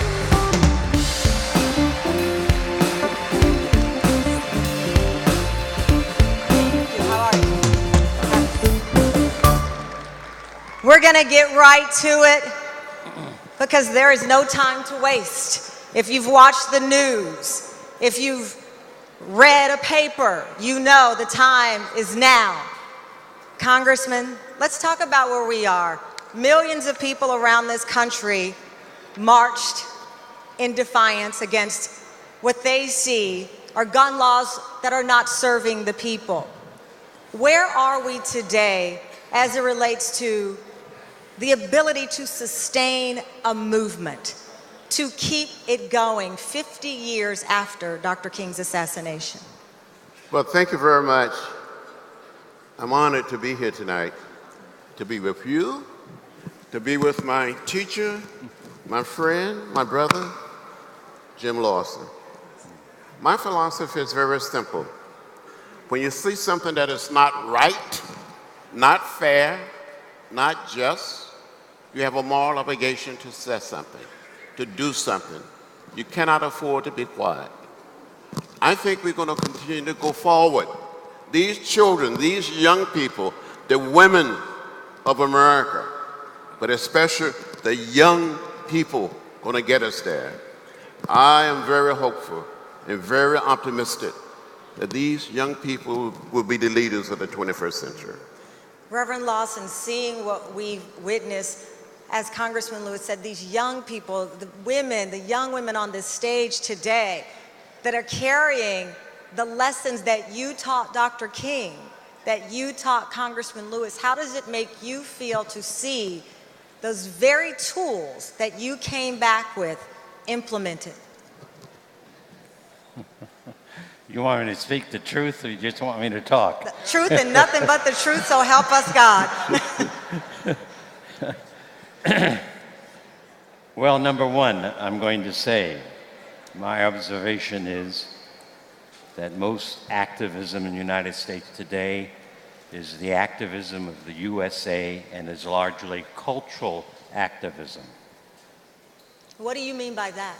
I mean by that the lessons from the Rosa Parks King movement, which is a separate entity from what's called the Civil Rights Movement, was a different kind of movement. It was a movement that recognized, in the first instance, that each one of us had power in the very gift of life, and that we had to use the gift of life, that's a precious gift from creation. We have to use that gift of life and exploit it on the noble sides of humanity, to learn to be as alive as we could become, to discover that with the gift of life is the gift of love, and that love is the energy of the universe and is the creative force of the universe, and that if we want to have a struggle, then movement must come out of that first. It cannot come out of a culture of violence. It cannot come out of a culture that has for too long pretended to be a land of the free and a home of the brave, while doing the most horrible kinds of things and developing a torturous history that has poisoned the airways in the United States in ways that we do not know. And then in addition to that, if we use a struggle that comes out of the gift of life, the gift of love, the gift of truth, that has to be essentially a nonviolent movement. And a nonviolent movement requires a sense of reason that says, if you want social change, you have to be and you have to do the things that produce social change. If you want justice, you must become just people. A struggle for justice must be itself a justice struggle. If you want freedom and access, then your movement must not reflect the enemies of human life, but must reflect equality and liberty and the dignity of all life. Yes. And So Congressman there's no alternative to that. You cannot overcome wrong with doing wrong. You cannot overcome evil with evil. As Gandhi said it very well in the words of Jesus, an eye for an eye, soon everyone is blind. A tooth for a tooth, soon everyone is blind. You can't get a new society by planting the seeds of the old society. If you want a new society, you have to plant the seeds that produces a new society. Jesus of Nazareth, and I say that name without all the dogma wrapped around him, insisted that you cannot get grapes from a briar bush. Yes. You have to get grapes from a grapevine. So how do we today get that love, the resistance, the humanity back into the movement? I think if you'd ask anyone here, are they a just person, they would say yes. One of the problems of our society is the fact that we are romantic science of society.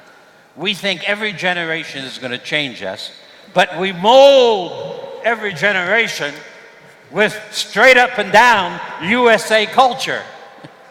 So how do you get a new world from a new generation using the tactics of the society in which they live?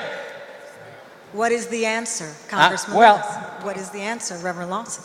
The high school movement has a good beginning.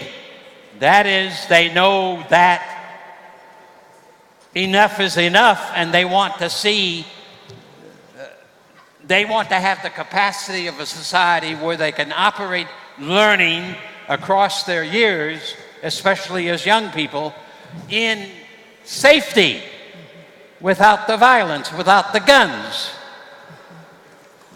Congressman. So that's a good goal. I like the goal. Well, Jim Lawson has been my teacher. Yes. He's been my leader. When I was very young, had all my hair and a few pounds lighter, this man imbues me with the teaching of Jesus, the teaching of Gandhi. My advice for the young people today is to study the movement, read the literature, watch the films, the videos, and accept nonviolence as a way of life, as a way of living. When we were beaten, arrested, and jailed, we accepted it. During the 60s, I was beaten and left bloody, unconscious. I thought I was going to die on that bridge. I thought I saw death during the Freedom Rides in 1961. When black people and white people can be seated together on a Greyhound bus or a Trailway bus, leaving Washington, D.C., to travel through Virginia, North Carolina, South Carolina, Georgia, Alabama, Mississippi. We were on our way to New Orleans. And Jim Lawson and others of us were arrested. We went to jail. More than 400 people, black and white, went to jail in Mississippi. But we didn't strike back. We didn't give up. We didn't give in. We kept the faith. And our action led to the desegregation of public transportation all across the American South. So when people say nothing has changed, I feel like saying, come and walk in my shoes. I will show you. Yes. And those shoes are impossible to fill. We're come a distance, but I agree with Jim. Somehow, in some way, we got to accept the way of peace, the way of love, the philosophy and the discipline of nonviolence as a way of living, as a way of life. As a congressperson, I don't vote for military spending. We have enough bombs and missiles and guns to destroy this planet. We need to spend some of our limited resources on taking care of basic human needs.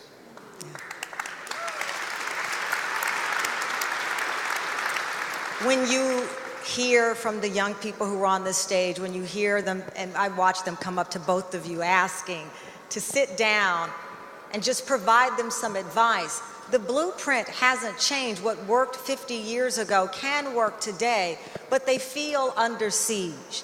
You heard them say, you go on social media, they're attacked with words, not with sticks as you were, but still with a hostility that's defeating. How do they keep going? And how do they keep from feeling ignored when the cameras show up for predominantly white protests and their voices are deemed riots when they protest? I've had an opportunity to meet with many of these young people, to march with them. When the student march took place in D.C., around our nation, in the city of Atlanta, they asked me to march with them. And the young man, the young student that introduced me, he said our next speaker was the youngest speaker on August 28, 1963. That's the March on Washington. And today, he's the oldest speaker.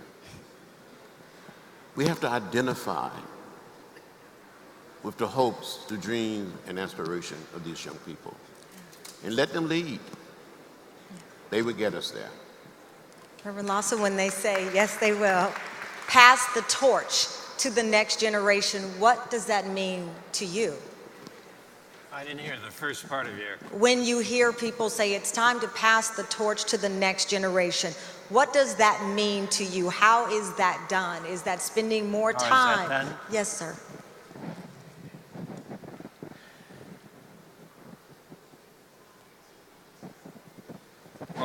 one of the ways it's done is by young people putting themselves in a position where they can hear and feel and study and debate over some of these struggles.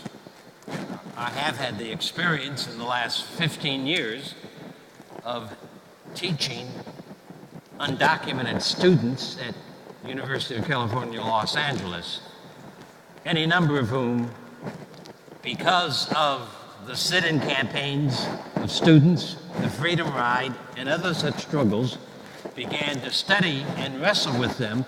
And the DREAM Act people 10, 12 years ago began to organize, and they represent students, undocumented, who have taken hold of many of these ideas and disciplines and work and created one of the important nonviolent struggles of the last 20 years. However, they've made a fatal mistake. That fatal mistake is that they listen to the pleas of their elders, not Kent Wong or Jim Lawson. They listened to the pleas of their elders who said the way to get recognition and the legislation for undocumented people is to go to Congress and do it through Congress. And of course, Congress moves today all the time because of the thousands of lobbyists from the war industries, from the commercial industries, from Wall Street, from the Pentagon, from pharmaceutical agencies. So Congress can't hear the pleas of people because there are so many lobbyists who clutter up every congressional office. So if young people are going to get their attention, or if movement is going to get their attention, then you have to, in fact, create a struggle where today you put 1,000 or 2,000 people into the streets of Memphis or Washington, D.C., and next year you put 1 million.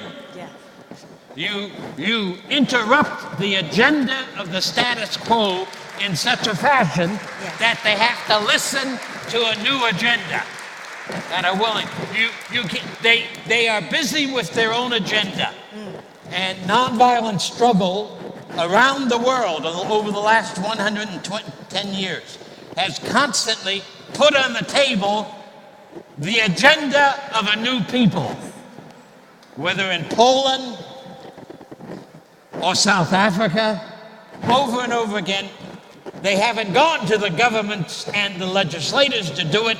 They have rather created their own demands, and then with the movement create the power that becomes a new entity in the mix, and that forces then the old powers to move over and to make adjustments and to make some changes. That's how we got all of the legislation of the 60s. And here we are with a man who's been on both sides of that equation. All the bills that people brag about, the media never, in celebrating the 50th anniversary of the Voting Rights Bill of 1965, never says that that wasn't on the mind of the president or the Congress or the lobbyists. But because of the Selma Montgomery March, because of the Freedom Summer, because of the Birmingham campaign, because of the Albany, Georgia movement, because of the Freedom Ride and the sit-in campaign, there was an awakening so that that bill could be passed. Yes. And Congressman Lewis, you've been on both sides now. You've been the young person. That isn't rocket science, but it is social science that Gandhi said is the only way to bring about social change of any kind of power or effectiveness. Yes. That's what King represents. And Jim, some of the presidents that we had saw that. Lyndon Johnson said, absolutely. Lyndon Johnson said, if you want a voting rights act, make me do it. Yes. And we made him do it. John Kennedy was asked by various people and organizations, including the Civil Rights Movement and the Parks King Movement, for a civil rights bill that was inclusive. He said it couldn't be done. But because of the Birmingham campaign and the Washington March, he changed his mind in less than four weeks. He changed his mind in less than 6 weeks and said and introduced a civil rights bill that is called the Civil Rights Bill of 1964. He said he was going to do it after he was reelected. But because of the campaigns in Birmingham and elsewhere, and there were more than 1,700 city demonstrations of different kinds, in addition to the Birmingham campaign and the Washington March. The net result was John Kennedy was persuaded to introduce the bill in 1963. That's power. That's power of the people. Yes. And it can happen again and again.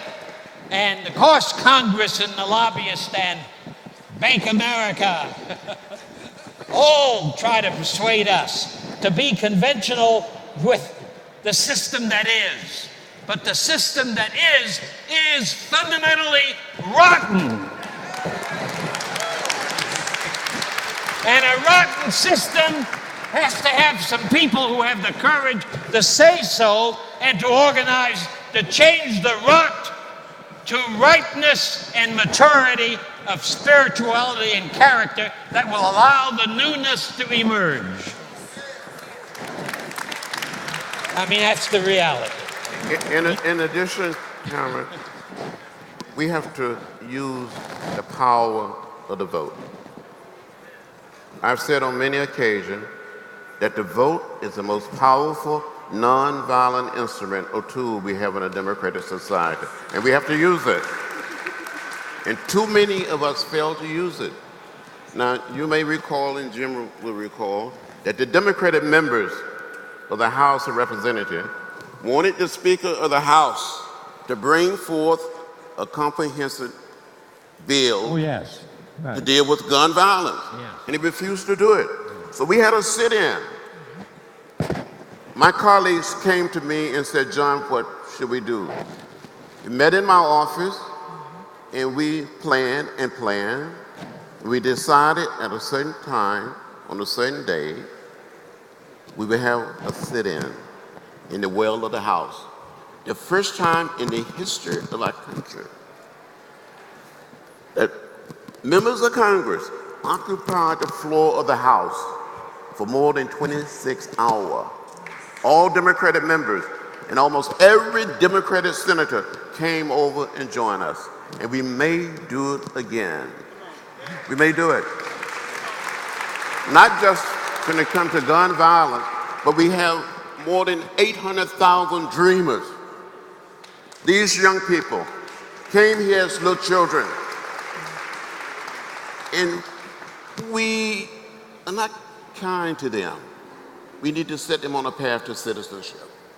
And we may have to turn the Congress upside down and America upside down, as Dr. King said, to set it right side up until we get action.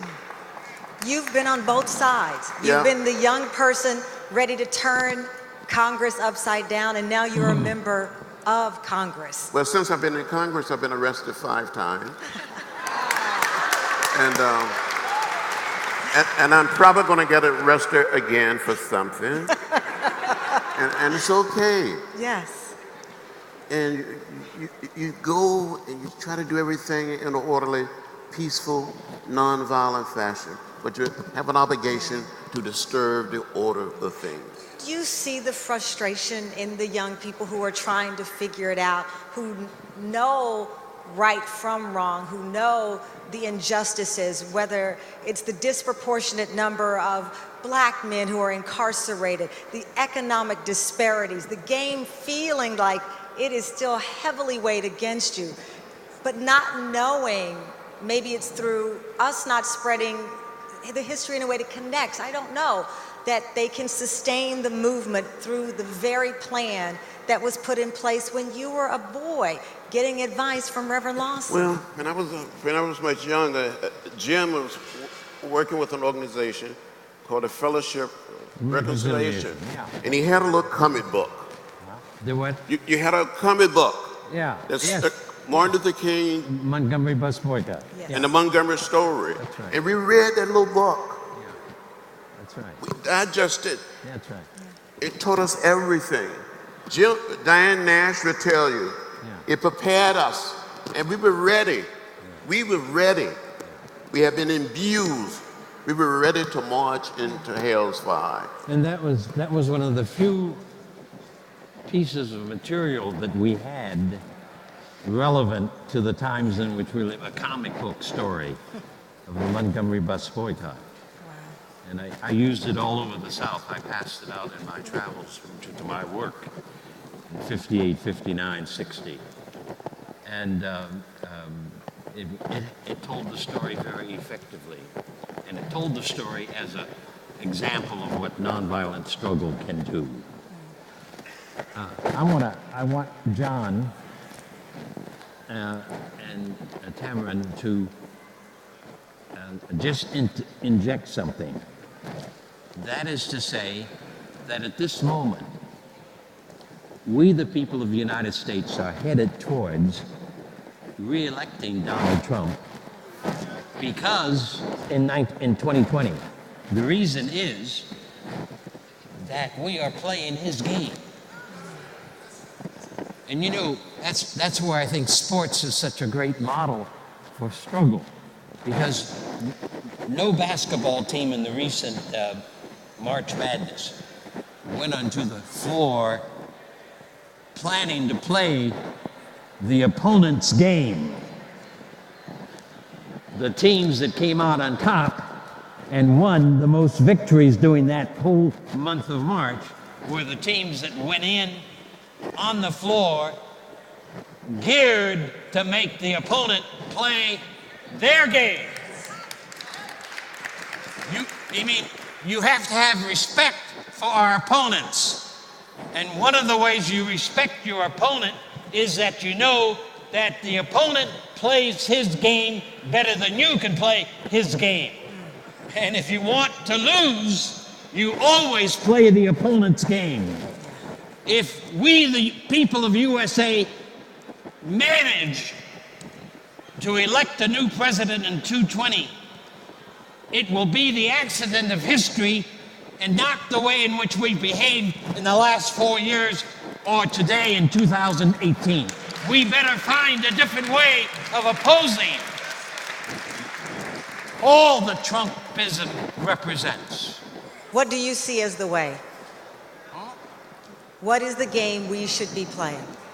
Well, for an example, I don't watch a lot of TV news, but I do watch from time to time certain TV commentary shows. And for the last year and a half, or a year and 4 months, if you see a commentary film, commentators talking about any issue, over and over again, in the background is going to be a picture of President Trump. Almost all the time. The one I watch the most is MSNBC. I also watch occasionally CNN. Sometimes I switch back and forth when I'm going to do it. And all the time, they're reporting the news, and a picture of Trump is going to be in most of the TV pictures all the time. I know of no better way for him to be reelected than the news media to keep talking about any issue, and there's Trump in the picture. There he is. Every Twitter. Well, the media is going to reelect President Trump for the U.S. people by the way in which they report this time, at this moment, what's going on in our society. You mark my word. Mark my word.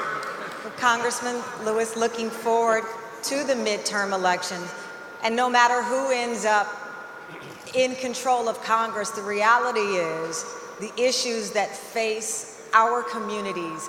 And what I mean by that, not just black, people of color, people who live below the poverty line, people who are marginalized. How do they empower themselves no matter who is in control of Congress or who sits in the White House? We have power, and we need to use the power.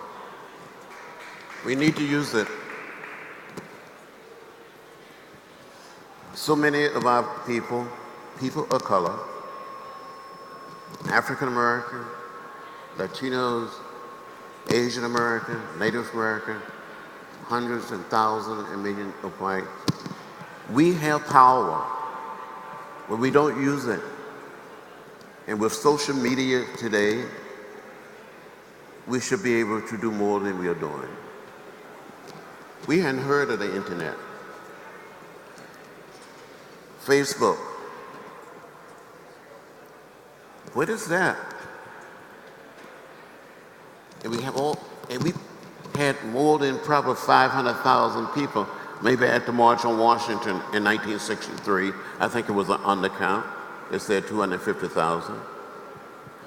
We didn't have social media when we marched across the Edelman Pettus Bridge on Bloody Sunday. But we changed America. People couldn't stand to see people being beaten down. They couldn't stand to see people be trampled by horses, tear gas, and bullwhips. So they changed. We have to create another powerful period of nonviolent direct action. And we can do it. I'm convinced we can do it. Put hundreds and thousands and millions of people in the streets. Why do we have all these members in Congress today deciding they're not going to run? The handwriting is on the wall. We're going to take the House of Representatives back, and if we work, we're going to take the Senate back. I'm going to work my butt off to see that it happens. And Reverend Lawson, I'll give you the last word on this, as we may see a change in the makeup of Congress. Ultimately, what you started out the beginning of your message was humanity, finding that voice within all of us that can reach in a nonviolent way to affect change. You said to me, do you want me to tell you the truth? So I'll ask you today, do you believe that we are on the verge with the young people, with where we are we on the verge of recreating what you created 50 years ago? No. Say it correctly. We, the people of the USA, really do not have a political party.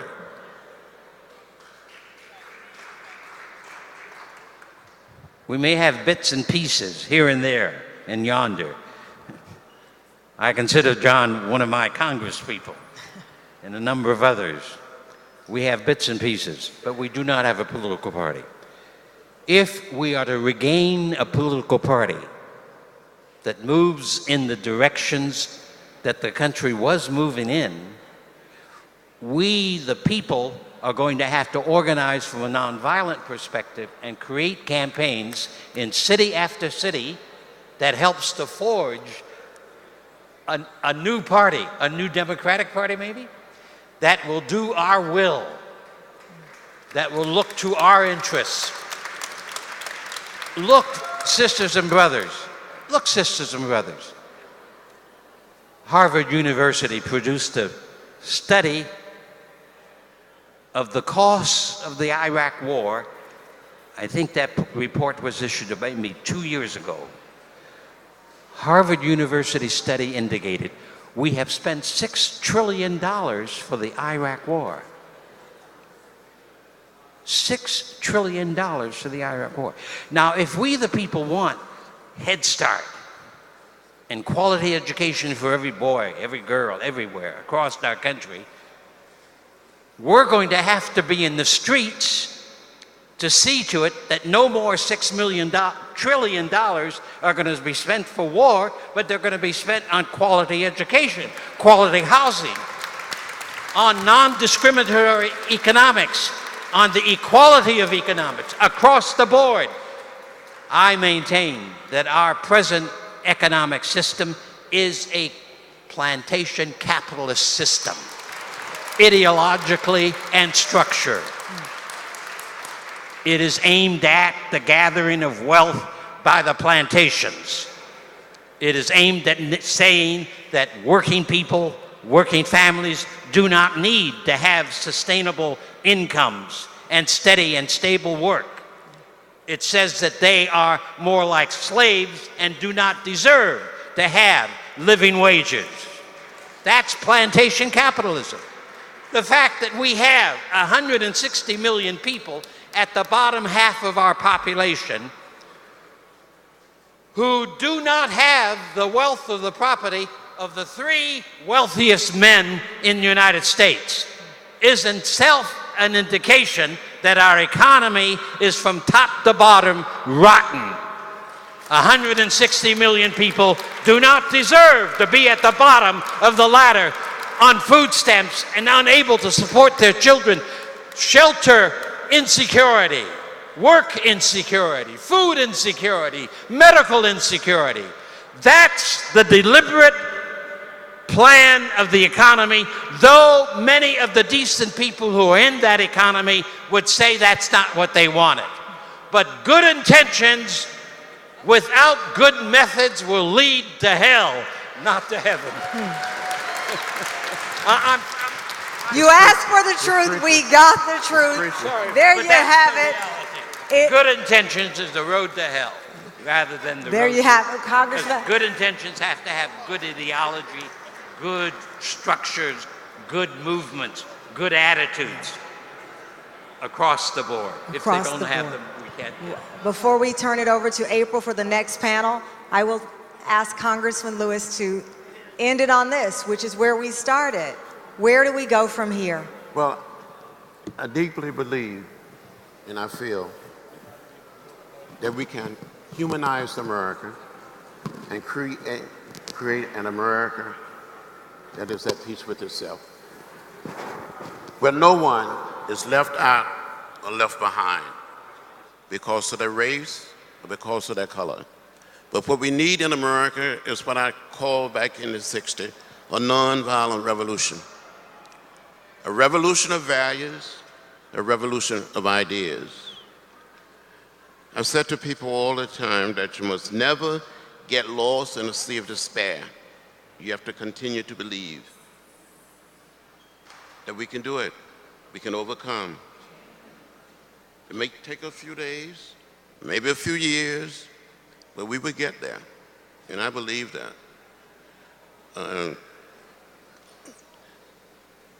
I've seen people who lived in fear. They were afraid, just living afraid.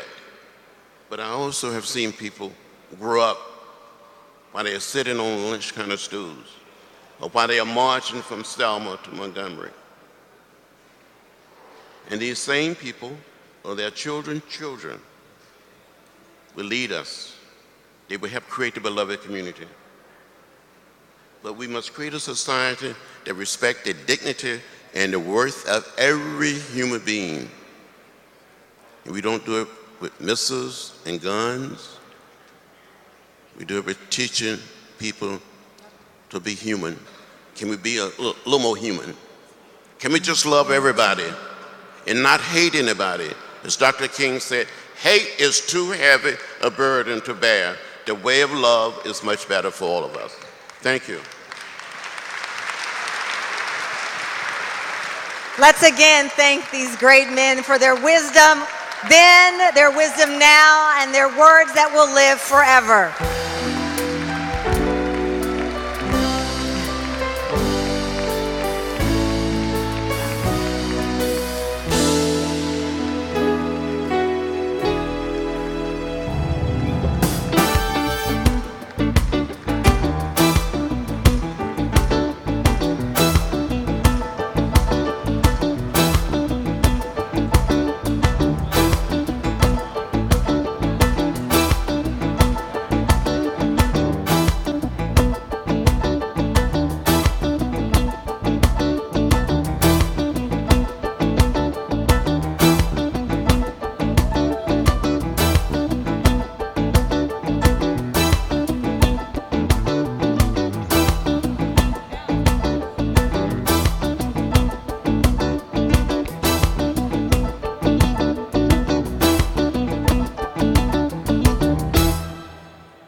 Ladies and gentlemen, please welcome April Ryan.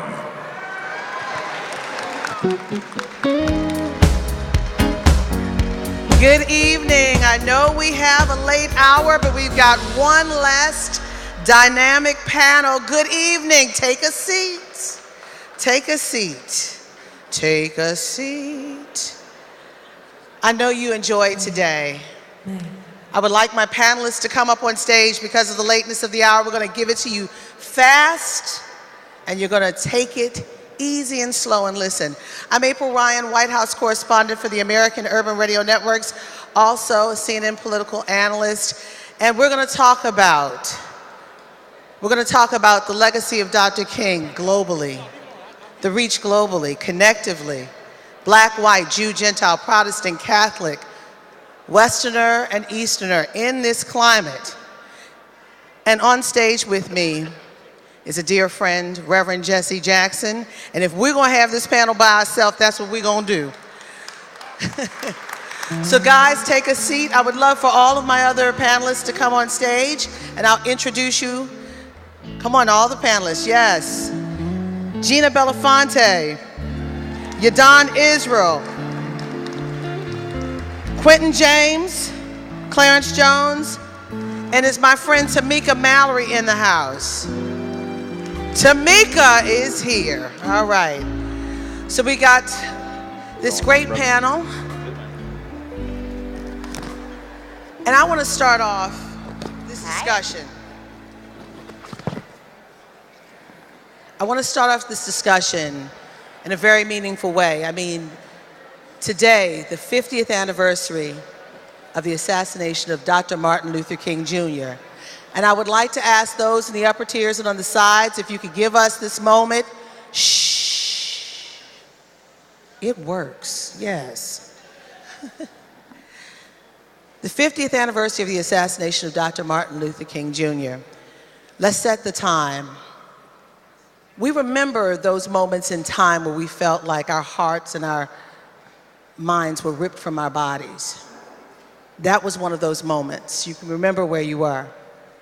The nation was coming together, trying to bridge a divide, trying to work together in the midst of injustice and inequality. That was 50 years ago, and in 2018, what are we talking about? S-hole nations. What are we talking about? Putting military troops on the border, the southern border. What are we talking about? Banning our Muslim brothers and sisters from coming into this nation. So where do we go from here, and how does Dr. King's message resonate 50 years ago to 2018? And I'm gonna start with one of those foot soldiers, Reverend Jesse L. Jackson. Thank you. Reverend Jackson, talk to us. I mean, we are at a global age. We can see things by social media and find out what's happening, but we still have something missing, that bridge of love to heal the divide. What's going on, and what should we do? It seems to me that the context of our struggle matters very much. That no one has mentioned the name of Winnie Mandela, who died this week, will be funeralized, state funeral in South Africa next week. And somehow the co-generation of our struggles deserves the acknowledgement of Winnie Mandela's contribution as a woman, as a freedom fighter. I wish I would give Winnie Mandela a big hand, please. Winnie Mandela.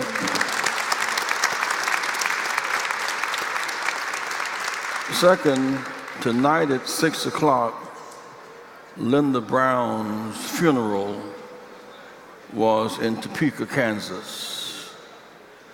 Linda Brown's funeral was in Topeka, Kansas tonight. And I called her relatives seeking why tonight, and they didn't realize that was a celebration April the 4th in Memphis. The funeral is tonight, and the private funeral is tomorrow morning. That's why I could not make it. But I bring Linda Brown for a couple of reasons. Sister Taylor, number one, I once asked Mrs. Parks, tell me personally, why didn't you go to the back of the bus given the risk you were taking? You could have been thrown off the bus, you could have been run over. She said, one, I thought about Emmett Till, and I couldn't go back. He had been killed August 28th. But more than that, she and Fred Gray had been meeting for 6 months to test the 54th Supreme Court decision featuring Linda Brown. And the big victory was not the boycott of 55, it was the legal decision of 56. If we leave out Thurgood Marshall and leave out Linda Brown, we leave out the legal underpinning of all the rest of what we did was a reaction. Rosa Parks was a reaction. The 42-year-old woman was a reaction to the 9-year-old girl's case in Topeka. Dr. King emerged out of the struggle, highlighted by Rosa Parks. So the boycott was a reaction to the 54 decision, and it won, but if without the legal decision of 54, it would have been a Montgomery victory. But with the legal decision of 56, it became a national victory. That's what. Now, all the rest of our struggles, the 57 Little Rock decision was a reaction to a testing of Linda Brown's case. The sit-ins was a testing of Linda Brown's case. And all the cases since 54 have been, and we won all those cases since 54 led by a 9-year-old girl. I hope I'm making sense to you. You're making sense. And my last point is that you say, where do we go from here? Here to me is, before we go, here is Memphis, 64% African American, poverty 34%, with people making less than $10 an hour. I asked the servants here tonight how much money they make. They make $9 an hour here at this place tonight. Here. Memphis, 64% black, 9% of the 6% of the city contracts are African American. That's the here.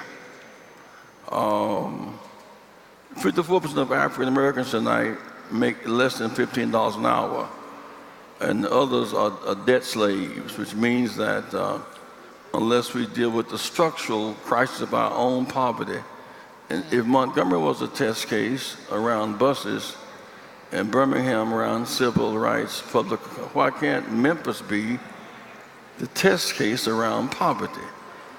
What we've learned is that you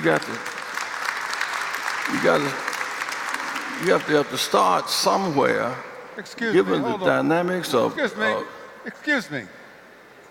I hear a lot of noise out there. That's right. I hear a lot of. No, excuse me. I hear a lot of noise out there. You know who this man is talking? You know what this is? Why we are here? Now, I came all the way from warm California. I don't need to be here and listen to all this. Please give the man the respect. Thank you. And that's from the great Clarence Jones. And for those of you who are here, this is not about a party. This is about marking history and listening to history to understand what happened and what happened then, what's going on now, and the future. So if you want to party, you can go outside, but we are marking a historic moment. 50 years of the death, the assassination, the brutal assassination of a man who helped us get into this building, because if it were not for him, we would not be able to be in this building or sleep in some of these nice hotels and party in some of these hotels this weekend that we are now going, Reverend Jackson. Well, I'm saying that Rosa Parks was a reaction to the Thurgood Marshall, Linda Brown case of 54. Dr. King, a reaction to Rosa Parks sitting in. And so to leave Linda Brown and Thurgood Marshall out of the conversation is to miss the context of which Dr. King flowed. I repeat again, if we had won the 55 boycott and had lost the 56 legal decision, it would have been a local boycott. But because we won, because it verified, certified the 54 decision, it was national.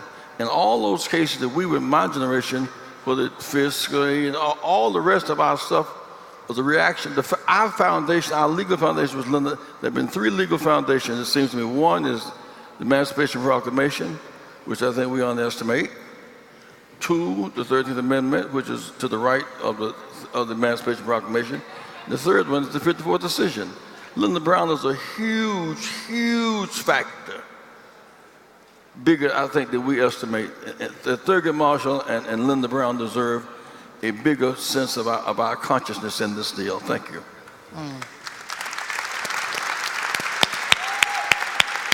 Thank you, Reverend Jackson, for your words. As we understand what you're saying from the past and trying to move the ball forward to bring people together, people, not just men, not just black, not just white, but women, and people of religions that are not necessarily Christianity. And Tamika, I'm gonna come to you right now. My sister, you are in the news because of your efforts to bring the table together of all the leaders. Talk to me about the struggle that you're facing and how we can move the ball forward to get people to understand it's not just one group, it's all groups. Right. Well, thank you.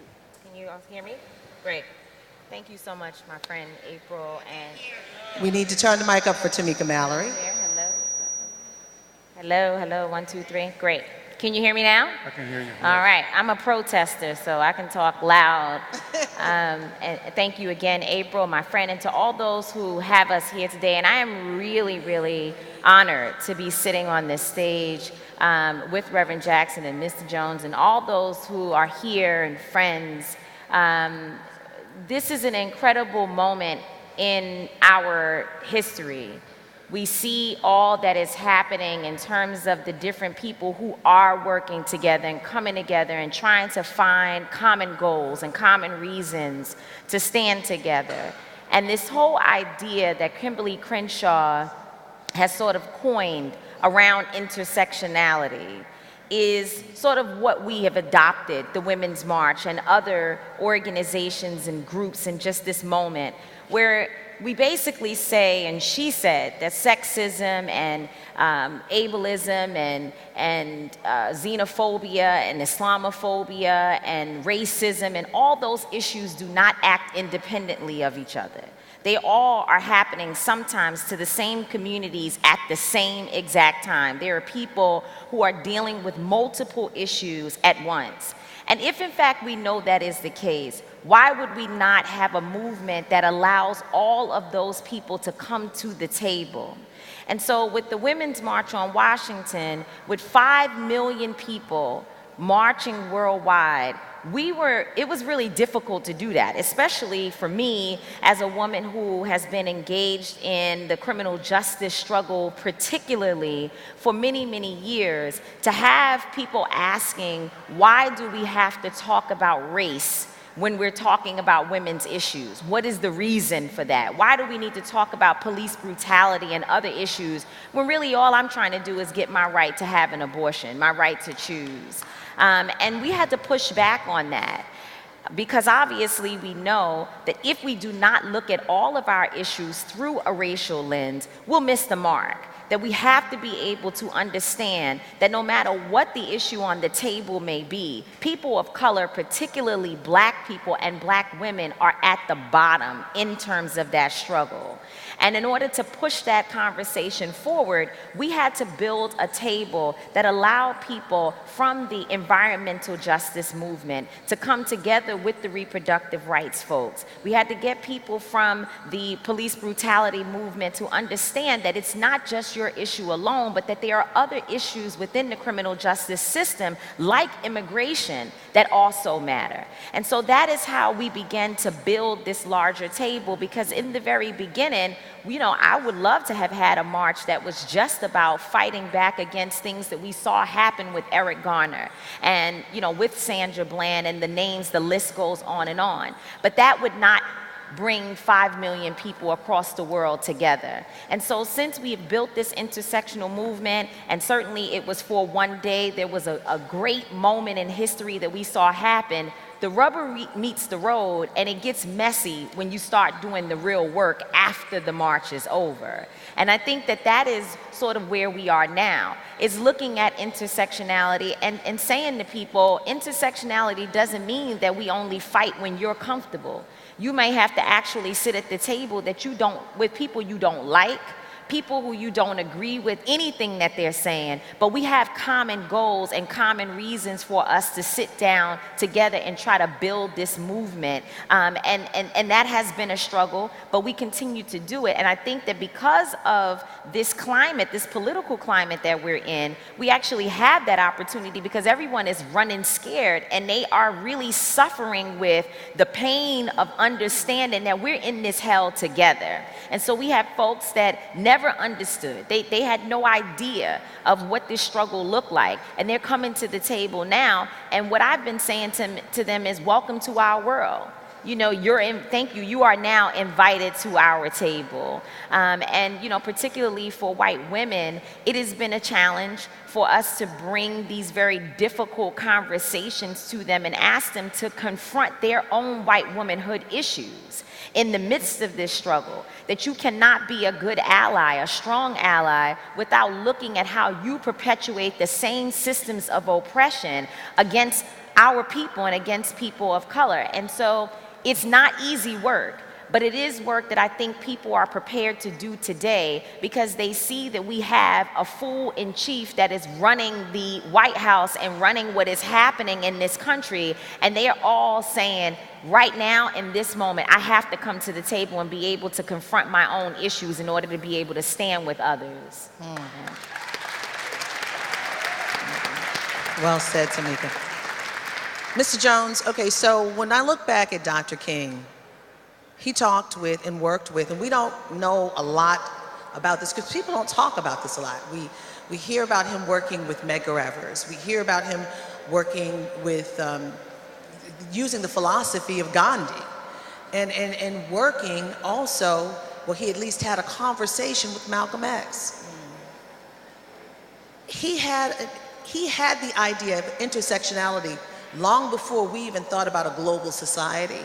How important is it today for that intersectionality to really be at the table and on the table and be part of the menu, the recipe for what we use with this blueprint that we're seeing our young people pick up now in Parkland and beyond? I think one of the most important enduring mandates from the legacy of Martin Luther King Jr.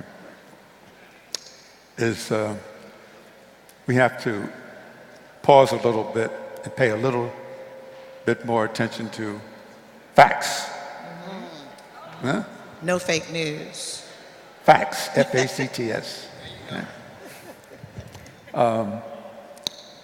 And we have to do that, look at facts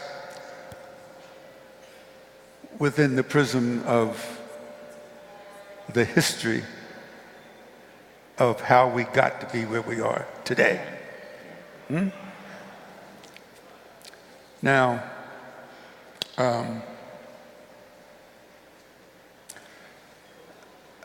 Martin Luther King Jr. was a compassionate, loving person, committed to Gandhi, to nonviolence and so forth. And we should, in his spirit, have the discipline and commitment to nonviolence. But that doesn't mean we should also have amnesia, okay? And amnesia is part of taking the time to study facts. For example, this is the 50th anniversary, all right? I don't know why former President Bill Clinton and former President Barack Obama, I love the brother, okay? Why have they not been here? Don't tell me somebody sent a video. Come on, Clarence. Don't tell me somebody sent a statement. Come on, Clarence. Okay? We have got to start being honest about facts. Yeah. Okay? Now that is simply a fact. They're not here. All right, I want to stop No, you one no, second. listen. What about this president? He's the policymaker. Do you put an onus on him as well, on this president? Hold on. No. That's not what I'm saying. I get you. No. But he's the I'm glad you said policymaker at this moment. No. You know, excuse me. That's not what I'm saying. I'm simply saying we can't have amnesia about dealing with the reality of our experience. And the reality of our experience, Martin Luther King Jr., Rosa Parks, Linda Brown, all of the Brown versus Board of Education, those are powerful things that occurred. What they did over the past 50 years is extraordinary. And the fact that we're here to celebrate the legacy of this particular person that I was honored to work with sometimes 24/7, 7.5 years, that's one thing. But I could not, but I'm simply saying studying facts, that's a fact that we have to not forget. Now, the other reason I'm saying we have to study facts is that how did we get to be like we are today? We got to be like we are today because of the legacy of slavery. You understand what I'm saying? So somebody said to me, well, not every white person in America is a racist. No, actually said, not every white man, as the question was, is a racist. And I said, no, but I say, I operate on the historical presumption, okay? Until proven otherwise, based upon the history of what I've seen in this country, is be an exception for any white male in this country not to have racism and put it into himself. That doesn't mean I'm calling every white person a racist. I'm just dealing with the reality. The reality is, if you're white in America today, okay, you wake up in the morning and you have something called white skin. Some people call it a privilege. Some people call it a liability. I say it's a fact that we have to remember and put it into historical circumstances. Now, how is this related to why we are today? Is that we dare not sit and have platitudes about Martin King was this, Martin King was that, unless you understand the reality of not only what this man achieved. He sought to redeem the soul of America, as we all know. I know I'm preaching to the choir. The March on Washington speech, his famous I Have a Dream speech, that was just a call to the conscience of America, okay? I'm saying that today, as we sit here honoring his legacy of 50 years, that we have a responsibility, particularly to the young people,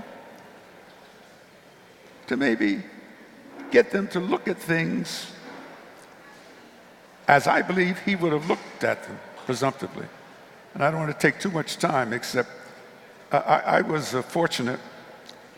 The firm I was with, I represented James Baldwin, not his own little lawyer, but I was James Baldwin's lawyer. And as a course of that, I had spent a lot of time talking to Jimmy.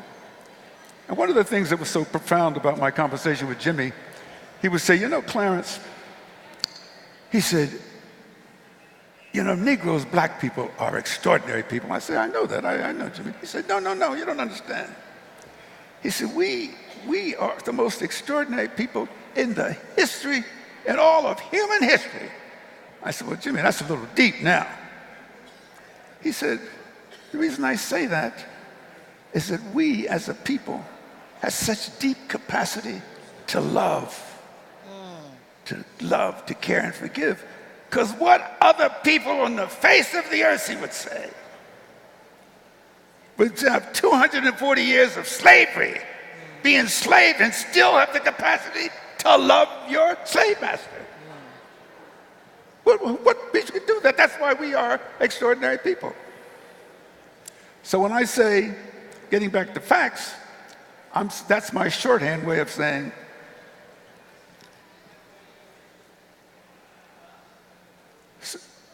evaluating the history of what happened here 50 years ago until where we are today, and recognizing that Dr. King was a leader of a movement that involved many people of less well-known names. You know the name Abernathy, and you know the name of Jesse Jackson and so forth, but you may not know the name of James Orange, you know? You know the name of James Bevel, of course, but you may not know the name of Jimmy Lee Jackson, or maybe you do, no. You may not know all of those men and women who tirelessly worked to make Dr. King's leadership of the movement to have its success. It wasn't successful because he was a great orator. It was a success because of the courage of Anita Boynton walking across the Edmund Pettus Bridge. Right, that's right. Okay? It was a success. Where's my success? Is because of Diane Nash. Yeah. Okay? And this icon here, James Lawson. Okay? And that man sitting right there, you know why the Democratic Party got representation before they didn't have it before? Okay? Because of his 1984, because of his election campaign. Jesse Jackson's 1984 and 1988 presidential campaign scared the living bejesus off of the political establishment. Scared that they didn't believe it. Didn't believe it. And so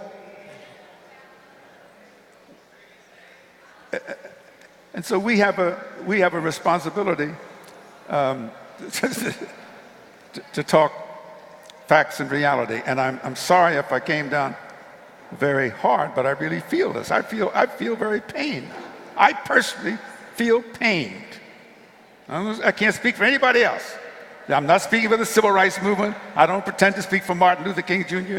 I'm saying Clarence B. Jones, from the road that I traveled with this man, Martin Luther King Jr., and with Jesse Jackson and others, I can't compute. Oh my God, Barack Obama wouldn't have been president but for the legacy of Martin Luther King Jr. Would not have been president. Now, if you think I'm picking so harsh, fine.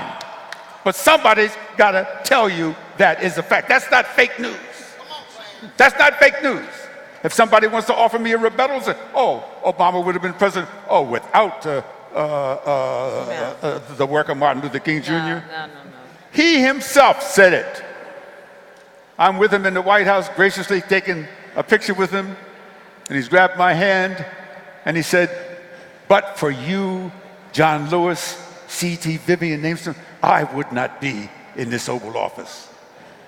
So, my brother, where are you? Okay, on that note, I just have a factoid from Roland Martin, who had lunch with the president for the State of the Union. Okay, yes. Roland said the president told him that this president, Donald J. Trump, the day of the State of the Union, when he meets with all the anchors, that he was supposed to be here, right? He said to you he was going to be here. That's from Roland Martin.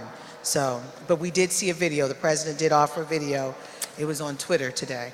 All right, so moving on. Moving on. Let's talk about that. The intersectionality, Quentin. The intersectionality, trying to get people from all races, all cultures, all genders, all walks of life to understand that there's still an issue. I talked to Mary Frances Berry, the former head of the U.S. Commission of Civil Rights. She said, and let's talk about social media and this intersectionality. Mary Frances Berry said, social media, particularly Twitter, is a great vehicle to organize, but it does not replace the red bottoms scraping on pavement. What do you say to that? Well, first, it is such an honor to be on the stage. Again, my name is Quentin James, and I would be remiss if I didn't start by saying thank you to all the heroes and sheroes in this room, but particularly to one person on the stage. and that is Reverend Jackson. I am from Greenville, South Carolina, and I grew up attending libraries and high schools that you directly help integrate. And so thank you, sir, for your sacrifice and for allowing me to flourish in this nation for the work that you did. So thank you.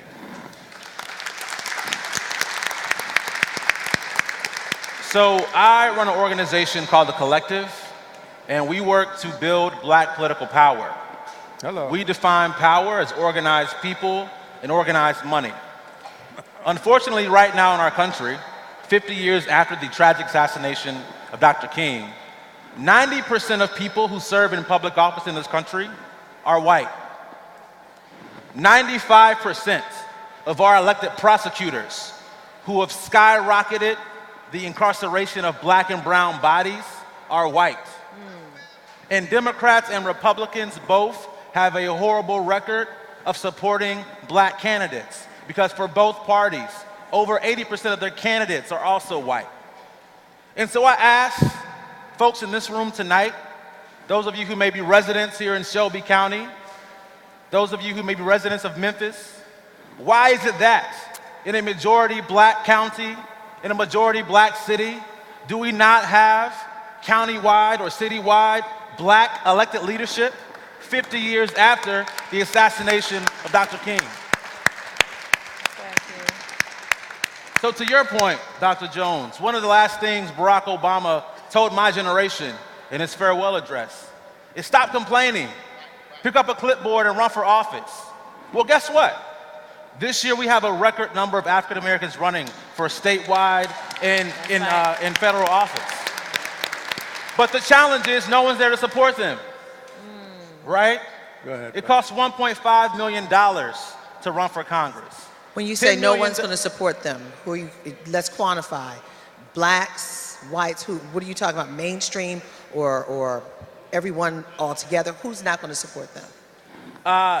No one is supporting them, right? So the reason my organization exists is because we were hearing from folks all around the country saying, hey, I was told to run for office, I'm running, but I don't have the resources, I don't have the training, I don't have the networks. And so we're out building this network to support candidates, following again in the legacy of the folks who are sitting on the stage, whose work was to make our nation be a rainbow coalition politically.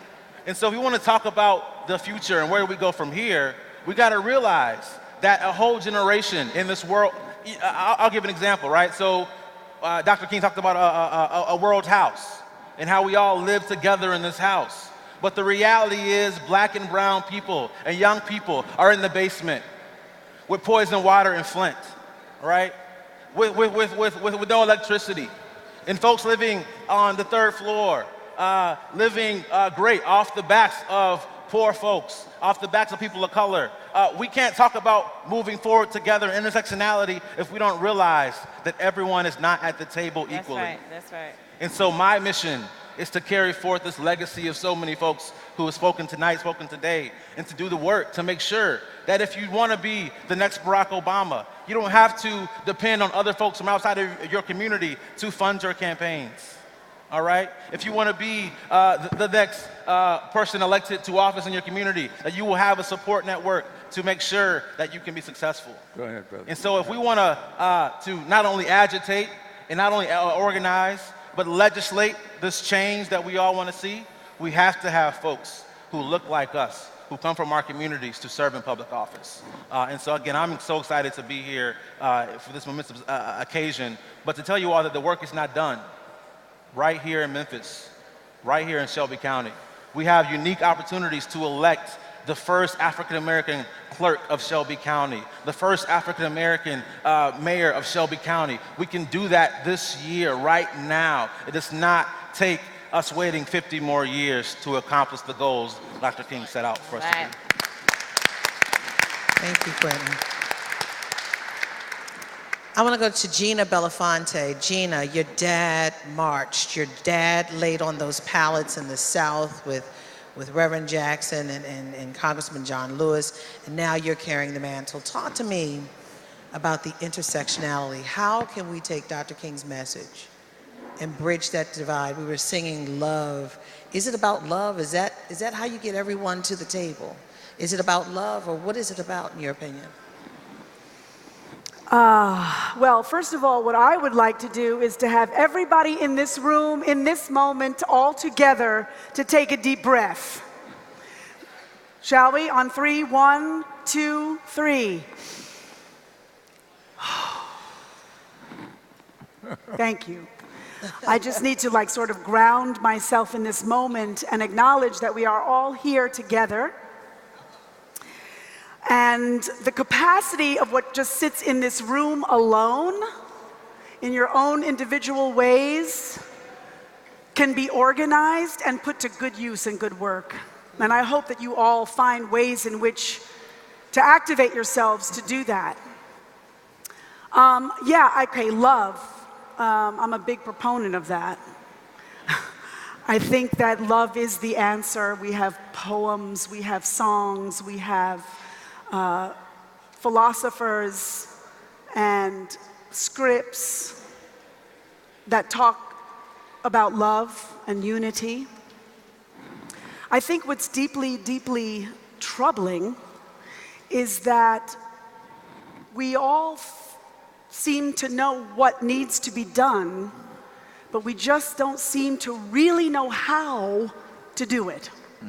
And really how to come together, to break the silos, to really call a thing, to really access relationships with one another, and to really walk the talk that we preach to so many people.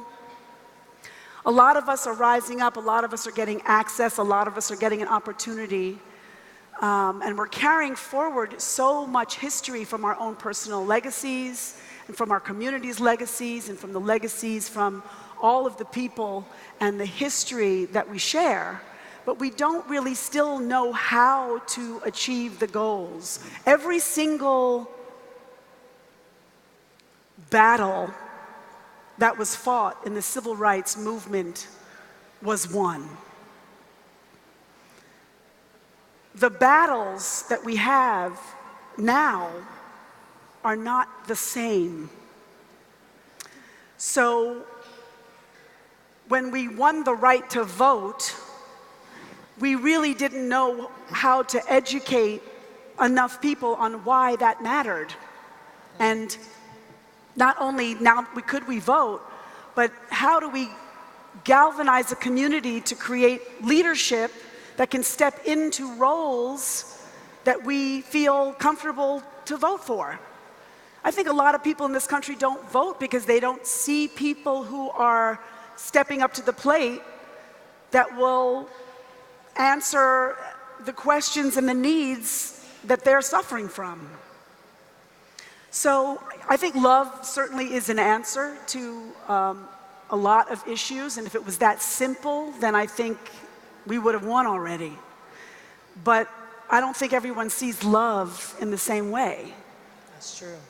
And I think that some of the most important things I think that we can do is really come together to find solutions to these new systemic issues and problems.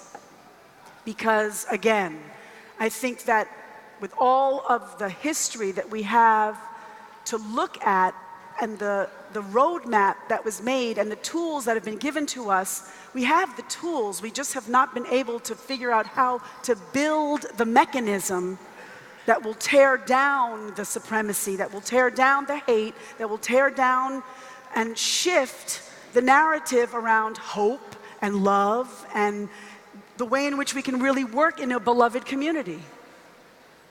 So I will just say a few other things, which is I was 11 years old when Shirley Chisholm ran for president.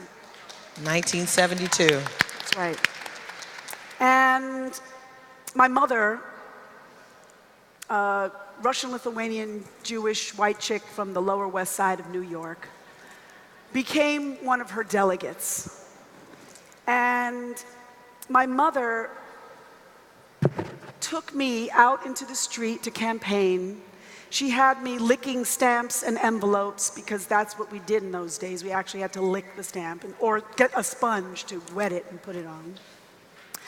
And so I, at a very early age, was able to not only understand the power of organizing, but then also the power of intersectionality in terms of a women's movement, elevating a black woman, and showing the nation that people have a voice. And so this was part of my indoctrination into activism. A lot of people think it was, and certainly is, a big part of my journey, but is my father's activism.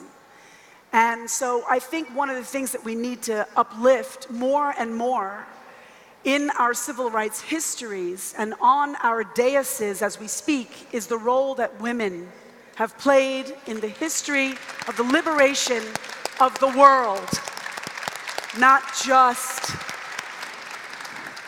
of America. So when you talk to me about intersectionality, I think about how we need to integrate our stories and our female stories and our feminine stories and our goddess stories, and how we can elevate the consciousness of how women move through the world and the feminine essence, because I think women will lead us to the promised land, and that we have the answer to so many of the ills that we face, but we need to really step up and reclaim our space. Yeah. And with that, I think about Shirley Chisholm. It's a saying that I love that she said, and it's, if you have any kind of dis-ease, you know, you want things done, she said, if you don't have a seat at the table, bring a folding chair. Yeah, that's right. Yeah, and that's for men and women. And I guess, Reverend Jackson, if you have enough of a dis-ease, you'll be like Fannie Lou saying, I'm sick and tired of being sick and tired. So with that, Yadon, you're a writer. What do you assess? What do you see as it relates to the intersectionality today versus yesterday? I mean, we are a different nation in 2018. Right. We can touch people in China like that just by social media or by the phone. Yeah, so good evening, everyone. Thank you for having me. So I think one of the things as a writer I've learned about is how much time it gives you to critically process and interrogate things that happens. And a lot of times we underestimate like how important it is to have space and time to look at a situation and analyze it. One of the things that poverty does is it takes your time and it makes it other people's. So to be able to sit back and look at your situation holistically and go, how is my story connected to another story that's connected to another story? That requires time, that requires space. As a writer, my job is to literally create my time to be able to take these stories and to weave them in a way where there is intersectionality. So one of the thing I do is called literary swag. It's this intersection of fashion and literature to make books more accessible to people who don't read. I grew up in Bed-Stuy, like in the 90s, where I would walk around with my books and people would come and smack my books out of my hand and be like, get out of here, you ain't reading. And so I used to have to hide like the books I had. And we're talking about a legacy where 100 years ago, I could get my fingers cut off, my feet cut off, my eyes plucked out for having books. And now, in a weird internalized sense, it's now just as dangerous to carry around books. So as a writer, for me, the thing that social media allows us to do is it allows us in a way like never before to come across so many words. There's so many people who will tell me to my face, I don't read as much, but then open a phone and start reading a text message. And so a lot of what I've had to do is mobilize them and show them, no, this is not something you have to start over, you're already doing it, but you have to activate the fact that you're doing it. And so as a writer, the thing I try to do is bring these narratives to people's front door. A lot of people, when I think about like the legacy of King, King's legacy was also one of literacy. You don't have the letter of Birmingham jail if the man didn't know how to read and write, right? So there's so much that goes unsaid about the importance of us not only understanding our narratives, but being able to connect narratives to others. And so as a writer, when I do literary swag, it's how can I create a movement that presents intelligence in a way that people are lining up at a bookstore the way they line up for a new pair of Jordans? How do I create a movement where people like stunt on you with a first edition novel the way they would stunt on you with a pair of Yeezys? And that requires a whole different cultural framework where we're valuing what we put in our minds as much as what we put on our bodies. And I'm from a neighborhood where people were getting robbed for like Vans and jackets, for Jordans, people were getting killed. But the other side of it were people were willing to die for it, right? And then there was that narrative of like people not valuing their lives to die for their Jordans.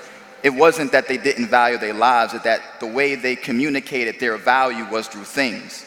One of the main consistent things that people said today and throughout this week that I've been here is that we look at people like things. Yeah. And so part of what writing does is it helps you shift the narrative of what you focus on. Is how do we shift our narrative from things to people? Hello. That requires a cultural literacy, it requires an emotional intelligence, and it requires a space and time to do that. So a lot of what writing does for me and a lot of what the movement does for people is it tells them to reclaim their time. That when you're spending a lot of time worrying about how you're going to survive, it's how do you interrogate, how did I get in a position where I only worry about surviving? How do I get into a position where I'm able to actively live? And writing is my way of doing that. It's a way of actively reclaiming the narratives that's been separated from me, to look across stories and go, oh, these stories are the same. They're parallels. We might not meet like in the immediate way, but through these stories. And it's like I've never met King and I've never met a lot of these people before I got on the stage. But when you read these narratives, you're seeing these touchstones and you're like, oh, this is connected. And I think that the last point, when I went to the museum yesterday, the thing that stuck out to me most was the night, like hours before King was assassinated, he had a pillow fight. Like you have to think about that moment of just genuine joy, unprecipitated by like the impending danger that was coming. And so much of what writing is about and what made me a writer is the ability to focus on the small moments of life that we don't get to think about because we fight in these big battles. But a lot of what King was fighting for was the small moments in which people could embrace their families and not have to worry about these large things coming on the horizon. So as a writer, everything that I advocate for is like create and reclaim space and time to investigate your lives and connect narratives. Thank you. They're saying we have to wrap it. I got to give Reverend Jackson. Go ahead, Reverend Jackson, really fast. I want to make a point. One is that when SNCC began in Can't hear Reverend Jackson. SNCC began in 1960. Dr. King sent $5,000 to help get off the ground. He did not feel threatened by SNCC. He enhanced it. When Dr. King was killed, I was 26. Ann was 36. He was 39. I was the baby in the group. They were bringing me along. James Bevel and Bernard Lafayette embraced me a year or two older and brought me into a process where I didn't have to start from point zero. I learned from Bevel. I learned from Jim Lawson. Jim was my teacher too. And so that's something said about disconnect. The second piece of it is that beware that sin is deeper than skin. Do you want Clarence Thomas to be your chief of Supreme Court? Or would you rather have Warren as the chief of Supreme Court? Last Thursday, an article in the New York Times, headed by Ben Carson, wants to remove from the mission of HUD the word discrimination. In the name of black love, he said black people should live next to each other, not be bothered with living next to white people. That's stacking and packing political districts in the name of black love. That's real slick talk, y'all. But my last point is that there are 4 million high school, Jamaica, there are 4 million high school seniors eligible to register and vote this year. There are more 17 and 18-year-olds than there are 71 and 81-year-olds. There are 4 million blacks in the South unregistered. 2.5 million who were registered who did not vote the last time. Now that gets down to some hard cotton picking. That gets down to right down there. It doesn't make sense to have a high school where a black principal has a senior class of 300 students and does not convene them and register them to vote. So you back to your thing about how to involve them. I repeat, 4 million. I went to high school a month ago, 753 seniors. They let me speak to 30 of them. School's half Hispanic, and they're fighting for DACA with 700 students there who are voters, and the principal would not let them. I'm making sense to y'all? The how-tos. So beware of this sin skin thing, because I've seen in my lifetime, I've had to judge people by how much sense they made, not just by what color they are. People can set you up on that. Don't get set up on just color. With that, everyone has a story. Reverend Jesse Jackson, Tamika Mallory, Yadon Israel, Quentin James, and Clarence Jones, and Gina Belafonte. Let's give them all a big round of applause. Thank you so much for staying. We know the hour is late. Everyone has a story. This is a remarkable, remarkable day and event, the 50th anniversary of the assassination of Dr. Martin Luther King Jr. The dream is still alive. And guys, thank you for having me. April Ryan, White House correspondent for American Urban Radio Networks. I'll see you on CNN. Bye.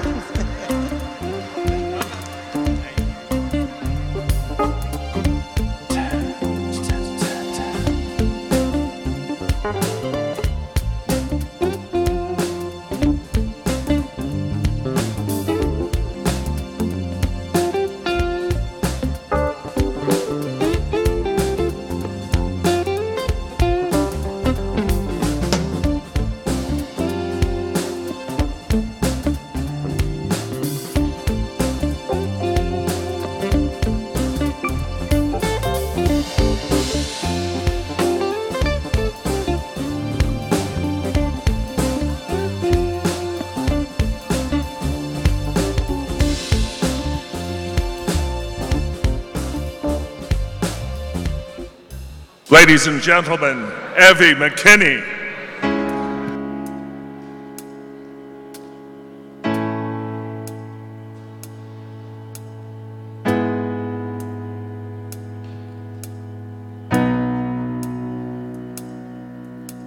One day, when the glory comes, it'll be ours, it'll be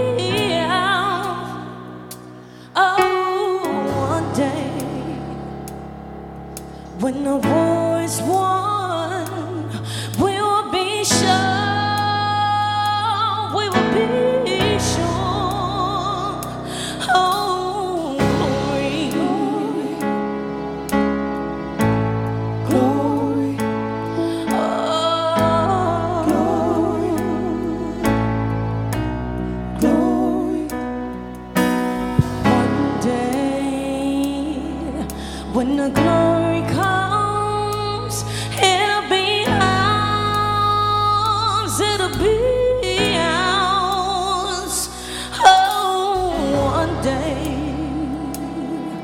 when the war is won, we will be sure, we will be sure. Oh, glory, glory, glory.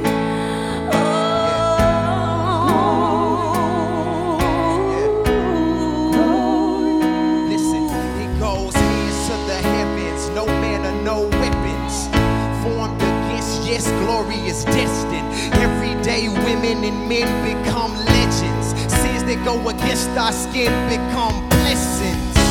The movement is a rhythm to us. Freedom is like religion to us. Yeah. Justice is juxtaposition in us. Justice for all, just ain't specific enough. One son died, his spirit is revisiting us. True and living in us. Resistance is us. That's why Rosa sat on that bus. Yeah. That's why we walk through Ferguson with our hands up. When it goes down, we woman and man up. They tell us stand down.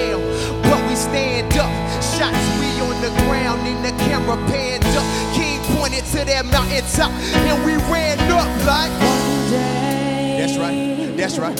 When the glory comes, it'll be ours, it'll be ours.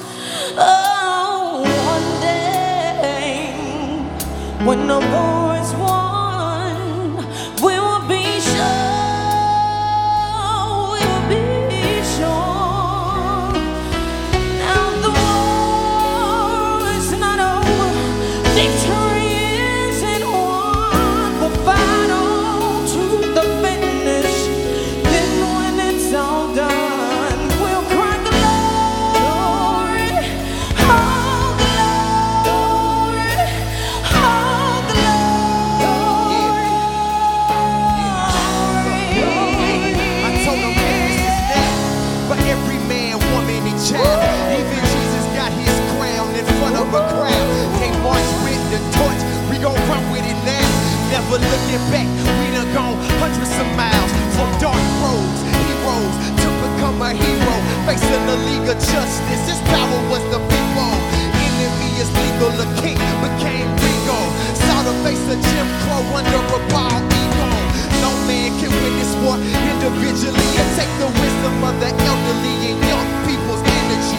Listen to the story we call victory. The coming of the Lord, my eyes have seen the glory. Say. the war is not over. That's right. Victory isn't won. We'll fight on to the finish. Then when it's all done, we'll cry glory, oh glory, oh glory.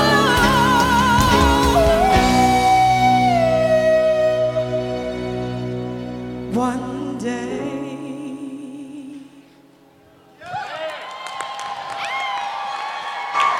Evie McKinney. Ladies and gentlemen, on behalf of the National Civil Rights Museum, thank you for joining us for this MLK50 event. Have a safe trip home this evening, and if you live here, enjoy your elevator ride. Good night.